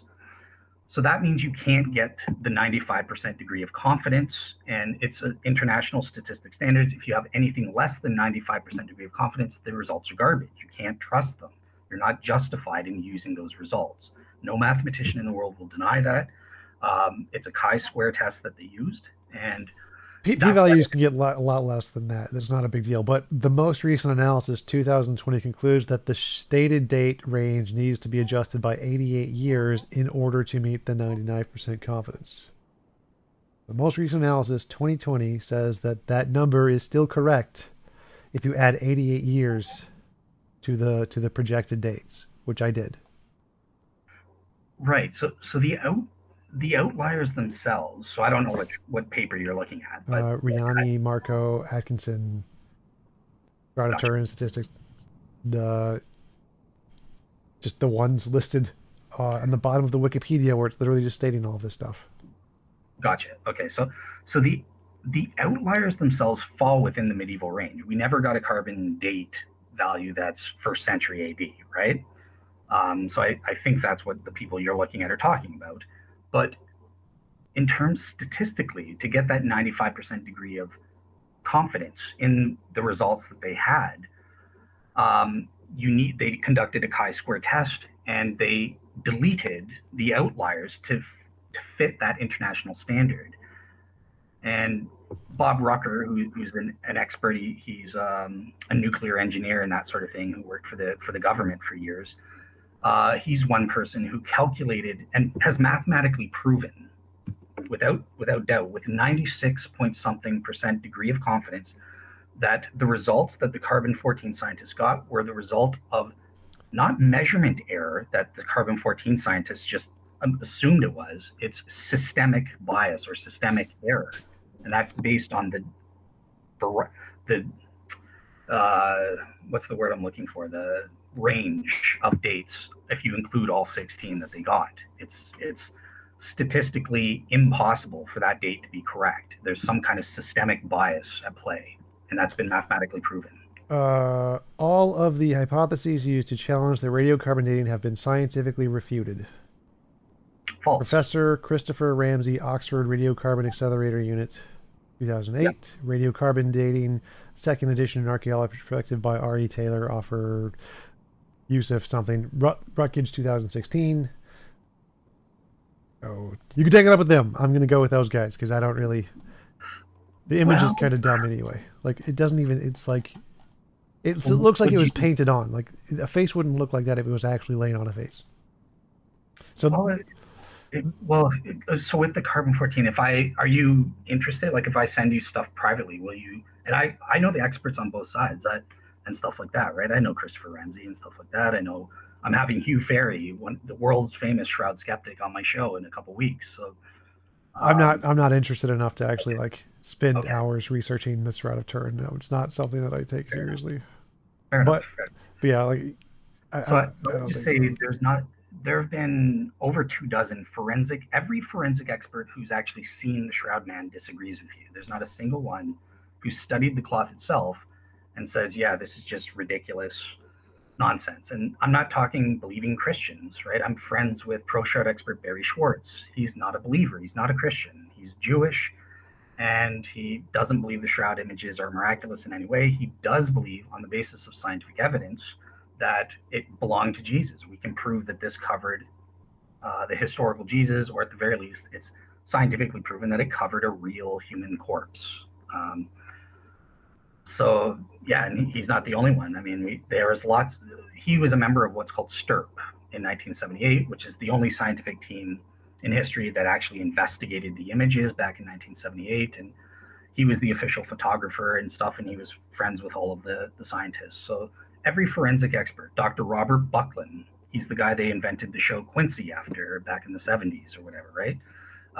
Frederick Zugby, these are all world class medical experts. All of them agree that, yeah, this covered a human corpse and it's obviously not a fake just from looking at the images. I just corpse CORP corpse. Nope, can't find it. So all of the different explanations involve not real. I don't see a single one, a single reference anywhere on the wiki saying it was real. You talk, what are you talking about? Like the raw, you're saying I'm making up the scholars that I'm mentioning, or? I can't find them on the most common sources of information with hundreds of little references here that is actually real. Like, Okay, go to shroud.com. That's the number one website that should pop up. It has all of the scholarly writings on both sides. This is not just a pro shroud website. It's run by Barry. He's got all of those articles that I referenced and more. He's also got a section with actual scientific peer reviewed journals from the STIRP team, all proving what I'm saying, including famous secular scientific journals. You can see all 28 of those papers. I think there's 26 from STIRP, and then there's a couple others there. yeah, I'm pretty solid with Wikipedia. Wikipedia is Thanks. reliable to a very high extent. The sources on it are fairly accurate. So I think this is a would be an accurate representation of the consensus view on the topic. Uh, well, what do you mean by consensus? In terms of the carbon 14, yes, it's the consensus among carbon 14 scientists that they think it's medieval. They think that the dates are correct. So I'm in the minority there. But the majority of carbon 14 scientists have no idea what they're talking about. They weren't involved in the dating or have any idea about the data. They're just making an assumption. So their opinions are worthless, right? In terms of the forensic experts, I would say no, that's wrong. The majority of experts who've actually studied the Shroud Man all agree that it's anatomically correct. Yeah, I don't see that. It seems like the literally the shape of the face is wrong if it was actually on a face. If because if you put a piece of cloth on a face and you lift it up, it'll be a circle shape, not a. It won't be the actual shape of a face. It looks like it was painted on. Oh, I see what you're saying. So it's okay. So yes, there are some anatomical distortions or something like that. And I think what you're saying is if it was covering Ah, the here it face, is. Found it. it's wraparound effect, right? Gregory S. Paul. Paul stated that the face and proportions of the shroud image are impossible. That the figure cannot represent that of an actual person, and that the posture was inconsistent. Okay. Well, see, it's hard to. Let me just say that, like I said, the majority of experts who've seen it, he's wrong.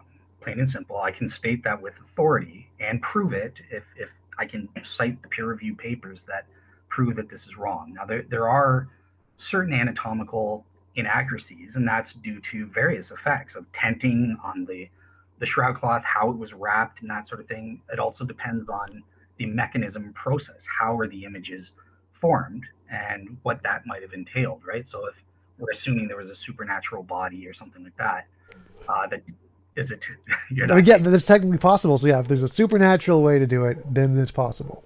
But no natural means could have accomplished it. That's for sure.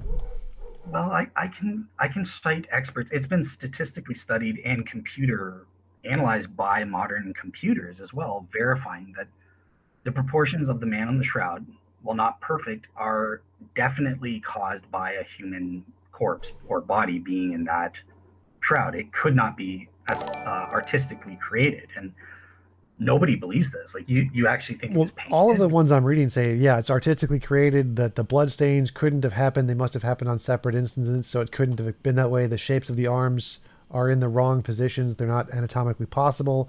Like all the different things I'm reading, just going through the wiki say, yeah, no, this is not actually physically possible. It must have been painted. Painting it is pretty much the only way that this could have occurred.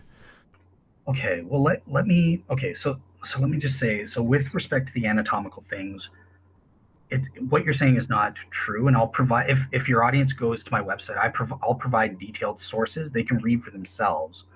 Now it is true that, okay, with the arms or something, it's he was in rigor mortis, and some people say his arms were dislocated, and that's why it's slightly off. There's nothing in there that falsifies that a human body covered the corpse. There's nothing wrong with the face or something like that. That's perfectly consistent with a human being. But maybe you think it was painted. So let me try to Well, the address arms that. are too long and different lengths, Right. and that the distance from the eyebrows to the top of the head are is non-representative. It's the wrong proportions of a human head.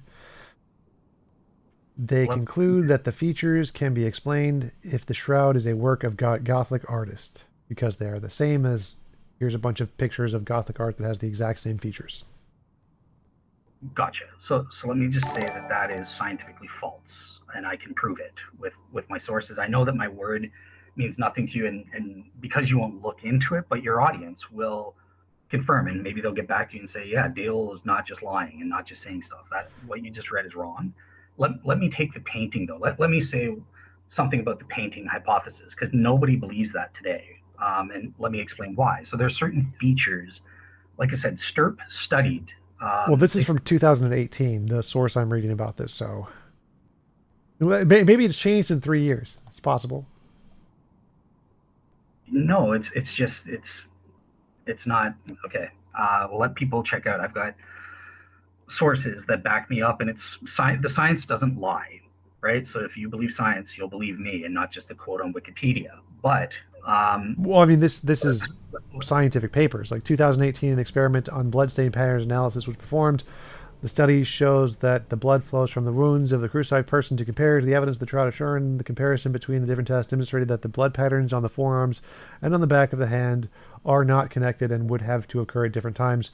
So they couldn't separate things. Couldn't work. right, and so Luigi Garlashelli is the guy who wrote that. I've linked to the peer-reviewed article as well as the peer-reviewed articles refuting that nonsense, because he did experiments. It's not even close to what an actual person, what Jesus would have been through in hypovolemic shock. He would have been dehydrated and all of this. The consistency of the blood that they used in their test was not accurate. It was basically just red water, not like blood at all, let alone one from someone in hypovolemic shock. They used a plastic mannequin that would not at all be the consistency of the skin of someone who had been crucified. So there are flaws in the methodology that I'm saying that they're basing their conclusions on, and I've linked to all this. So the BPA analysis has been refuted. It's not, it doesn't falsify that the shroud was there. But I want to get to the painting, because you asked about the painting. So I have 100% knowledge that that's false. It's been scientifically falsified. How do I know that? So, like I said, Stirp did their study in 1978. They found various features of the shroud.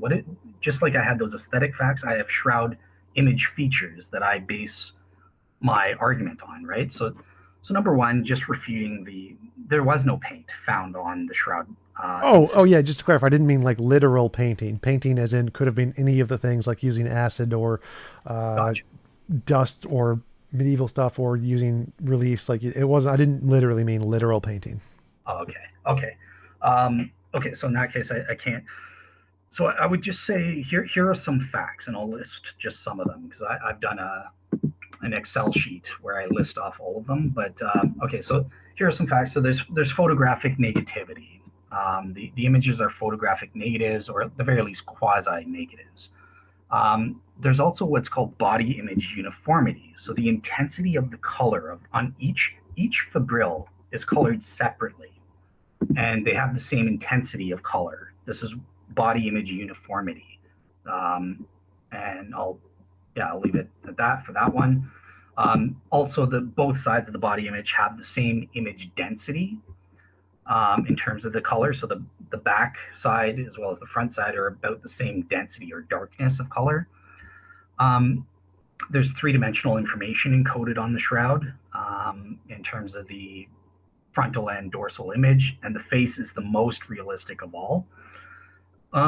Also, there's vertically mapped wrapping distortion. So whatever formed the images on the shroud had to either be ejected from the body or from the image producing object, straight line vertically, rectilinear, or curvilinear, and or so this is partly where some of the distortions come in. I think that the body disappeared and the cloth collapsed into the resultant neutron flux or radiation and stuff like that that caused the image.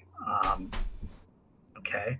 That's one of the, I think, the conspiracy theories listed at the bottom, the extremist theories or something. That Radiation. the cloth collapse. Yeah, I think so. But yeah, you'd have to take that up with somebody who actually has an interest in studying the Shroud of Turin, because it's not really something I'm that interested in. But let's say, so there's a piece of cloth with the face on it. Why is this evidence of anything? Well, like I said, because it has these scientifically proven features, physical and chemical features on the shroud image. And these features allow me to conclude that they are extraordinary images. All naturalistic hypotheses that you mentioned either provably cannot explain them, or theoretically we know that they are improbable to work in certain ways. They could not explain all of the physical and chemical features on the shroud. So this makes it extraordinary to a reasonable person in that way. Also, it is unique. Despite sufficient opportunity, people have done lab experiments and field experiments in Jerusalem trying to reproduce these features. They all fail. To this day, they can't even get close to duplicating all of the features. They claim to duplicate some features, but they can't get it all into one cloth, and that sort of thing. So What are the supernatural features of the cloth? so I was saying body image uniformity. It encodes three-dimensional information from the body. Like, what does that mean? So, because it's not uniform. Like, we can just measure the arms; they're not the same length. But The color, like the images are made up of degraded cellulose, right? So that's the yellow color of the body images. That's what they're made of. so the color is the same color balance across the entire piece of cloth. That's the supernatural evidence. Yeah, so that's one of the image features, right? That it. So, for example, that would be impossible with painting to explain, right? It helps us rule out.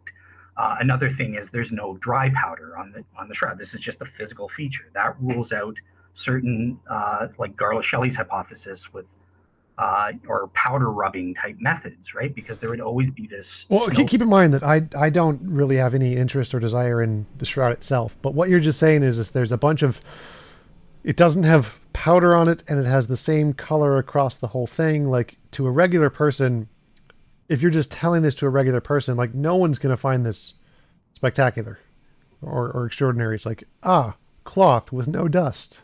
So, like, for your own standard of this being something that a regular human would find extraordinary, which part of that would be extraordinary?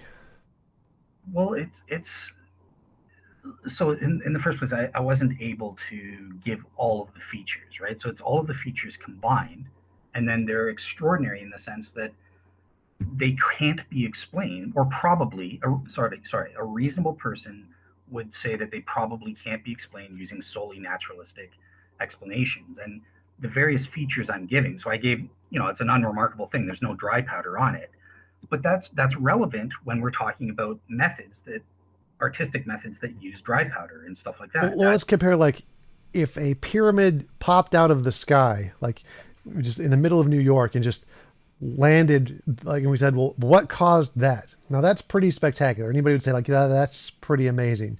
None Yep, of the known natural causes would cause that, and so, but we still wouldn't conclude like for sure. Yeah, supernatural of anything. We just say yeah. probably an unknown natural thing. We have no idea what caused this. But Well, but I would all say but all you seem to be saying is that there's a colored difference on a piece of cloth, and there's no dust on the cloth, and it has these it's funny shape. it's superficial as well. It's on three levels. That'll rule out a whole host of mechanisms. It's not just superficial on the fabric level, it's superficial on the thread level. So each thread is made up of like 200 fibrils. It's only in the top two or three fibrils. On each fibril, it's superficial on the fiber level. It's only in the primary cell wall, the coloring. That rules out paint impossible. No, that would capillary flow would happen and it would sink down and stuff into the deeper into the cloth and stuff like that. So like the superficiality, that's another feature that rules out a whole bunch of other explanations. But you're right that with your pyramid example, looking at it more generally, yes, I would qualify that as extraordinary. That's an extraordinary event. But my qualifications aren't just that it happened and that it's extraordinary. There's also that religious context as the third criterion, whereby the event itself is sufficiently attached to a religious message and it serves to attest to the truth of that religious message, and it's not subsumable to any other to the truth, authenticating the truth of any other religious message. Unless it uh, has nothing to do with Jesus at all. I'm sorry, I'm not sure what you mean. Well, like if it's just a shroud of a different guy, it wasn't Jesus. Oh, well, yeah. So this is where I would get into criterion C, and I evaluate in my 300-page document on the shroud. I say I provide the warrant for how it fulfills this, right? So obviously, it's meant to look like Jesus of the Gospels. It includes various wounds, his crown of thorns. These are not things that are typical. His wound in the side, for example. So even if you think it's a fake, pretend it's an artistic fake, it's just obvious that it's meant to portray. It's attached to the Jesus of the Christian Gospels. Um, you would deny that, or Um, maybe like I'm happy to grant that. Again, I haven't looked at it at all, but it doesn't seem like this is particularly special. Like saying that there is a piece of cloth that has things that don't seem to follow the current patterns of known artistry or whatever doesn't really mean anything to me. Like we don't know how different ways of like the climate, the temperature, the humidity, different things could affect it in different ways. We have no idea. Just the way, in order to establish that it was impossible for this to be done by any natural means, we would have to know like literally everything that happened to it in every climate it was in, and because there's inevitably going to be ways to recreate it naturally without any supernatural means. If your argument is that it's literally impossible to create it with supernatural means or by natural means, I would say that's probably false. We'll probably be able to find different ways to create the similar things, no problem. well, remember with criterion B, where I'm establishing the extraordinariness, right? I have very watered down standards here.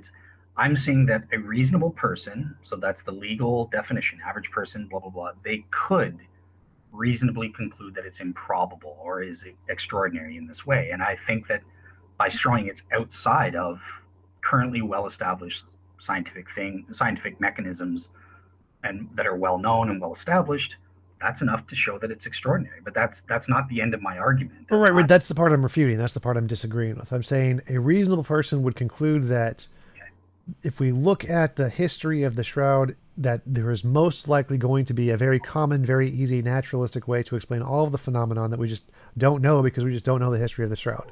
So I'd say it's like if we look at any random painting, we can find it has very particular properties to it and try to. The attempt to recreate its exact properties would be extremely difficult for any piece of artwork. It would be essentially impossible. But we can say that, yeah, this is probably something we know how it could occur, like logically possibly given natural means. And we could probably figure it out without much effort. And I think that's essentially what I would take with the shroud is that, yeah, all of the different things that it has very specific properties is no different than the specific properties of any other piece of cloth that's that old, and that we could essentially just try to guesstimate, or that it's no more special than any other cloth, and that we could just guesstimate natural causes of what could do that. There's nothing special about it from what I can see. Okay. Yeah, I would just like obviously I'm just going to disagree with that. Just I know this kind of thing in depth from my. I would just yeah, I guess I would just say that it definitely a reasonable person would conclude that it's extraordinary in the sense that I defined. I don't know how you would deny even that, but I do take your point. I wanted to admit, look, so it's Well, not so about so my argument was that it's equally as extraordinary as any other cloth from time period, essentially, or any other cloth that's gone through a long history that has lots of stuff that's happened to it. They're all going to be extraordinary. They're all going to have very specific properties that are going to be extremely hard to replicate, just like any painting. but Any painting is going to be extremely hard to replicate everything that went through it. Like, yeah, I uh, was just about to admit that. all So, right, so in the first place, though, that's wrong. So every the shroud is totally unique in term, and I'm talking about unique in its broad features, not just oh well, look, this one has a little nick here, this cloth doesn't, so they're unique. It's I'm not talking about that, obviously, right? But I'm talking about in terms of their broad, essential physical and chemical features that are relevant to mechanisms. Those are unduplicated. There is no cloth that has these features or anything like them, and doesn't come close. And there have been scientists that have calculated for the varying parameters, like Eugenia Natowski. She went to Jerusalem, did field experiments, and tested various parameters and stuff like that. So there have been lab and field experiments to try and take into account all of these various features. We don't know the full historical provenance of the shroud and where there are some gaps in its history, so we can't account for every feature. But in terms of image superficiality, it doesn't matter. There are no other images on shrouds, burial shrouds, or any cloth that has images that are superficial in that way. It's theoretically impossible if you posit painting or dry powder, some artistic method like that, for to recreate superficial images. It doesn't matter what we don't know about the shroud's, you know, history in 1204 to 1355 or something like that, or those don't matter. It's that broad feature rules out all of these things, and on that basis, that's a significant uniqueness, I think.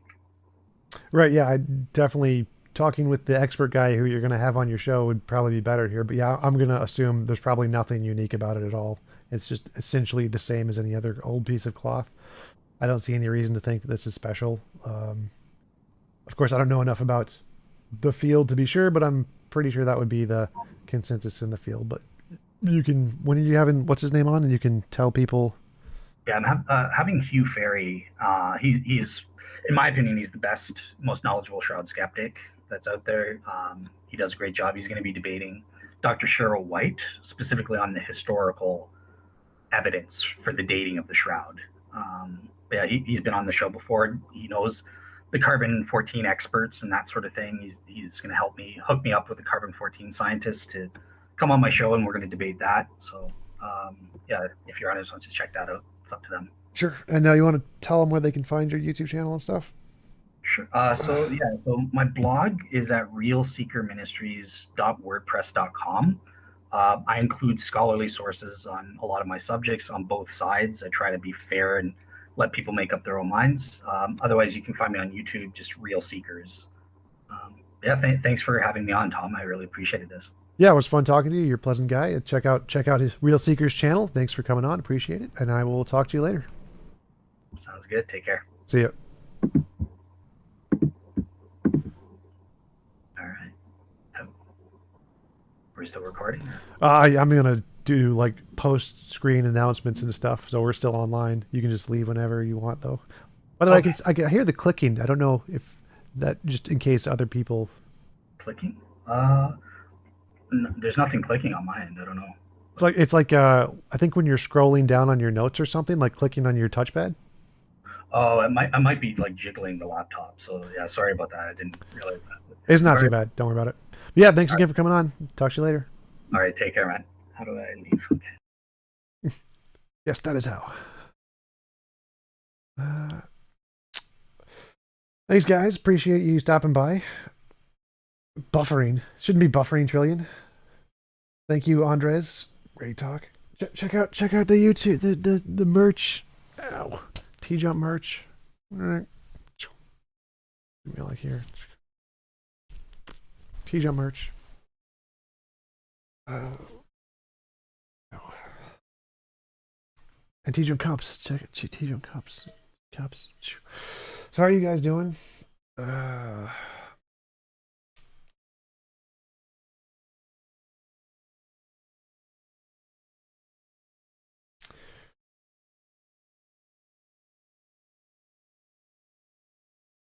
I don't really have much going on. I need a nap.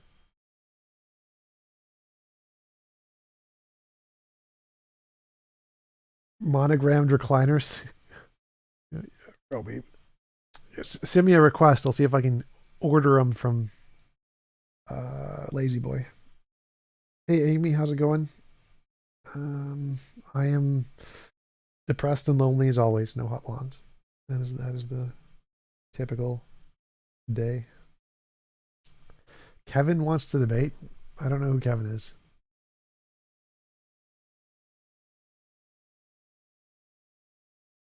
Yep, Qzopper one. That is correct. I totally agree. My justification for rejecting God claim is that it has no evidence. Yes, Lawson. I think I was asleep. Was I asleep? Fourth of July. No, I was at Murder Shed Steve's house. At his 4th of July party. Okay, Kevin. Post something in like my business email is on the about section. You can send me an email there, or post on the Discord so I can contact you, like to set up a date or whatever.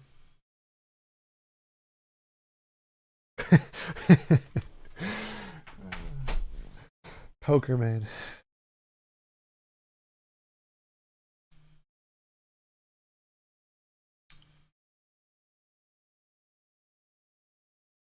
All right, guys, I'm gonna go get some food and probably exercise because yeah, somebody in the Twitch chat said I was getting fat, and like he's correct. I'm getting fat. I need to lose some weight.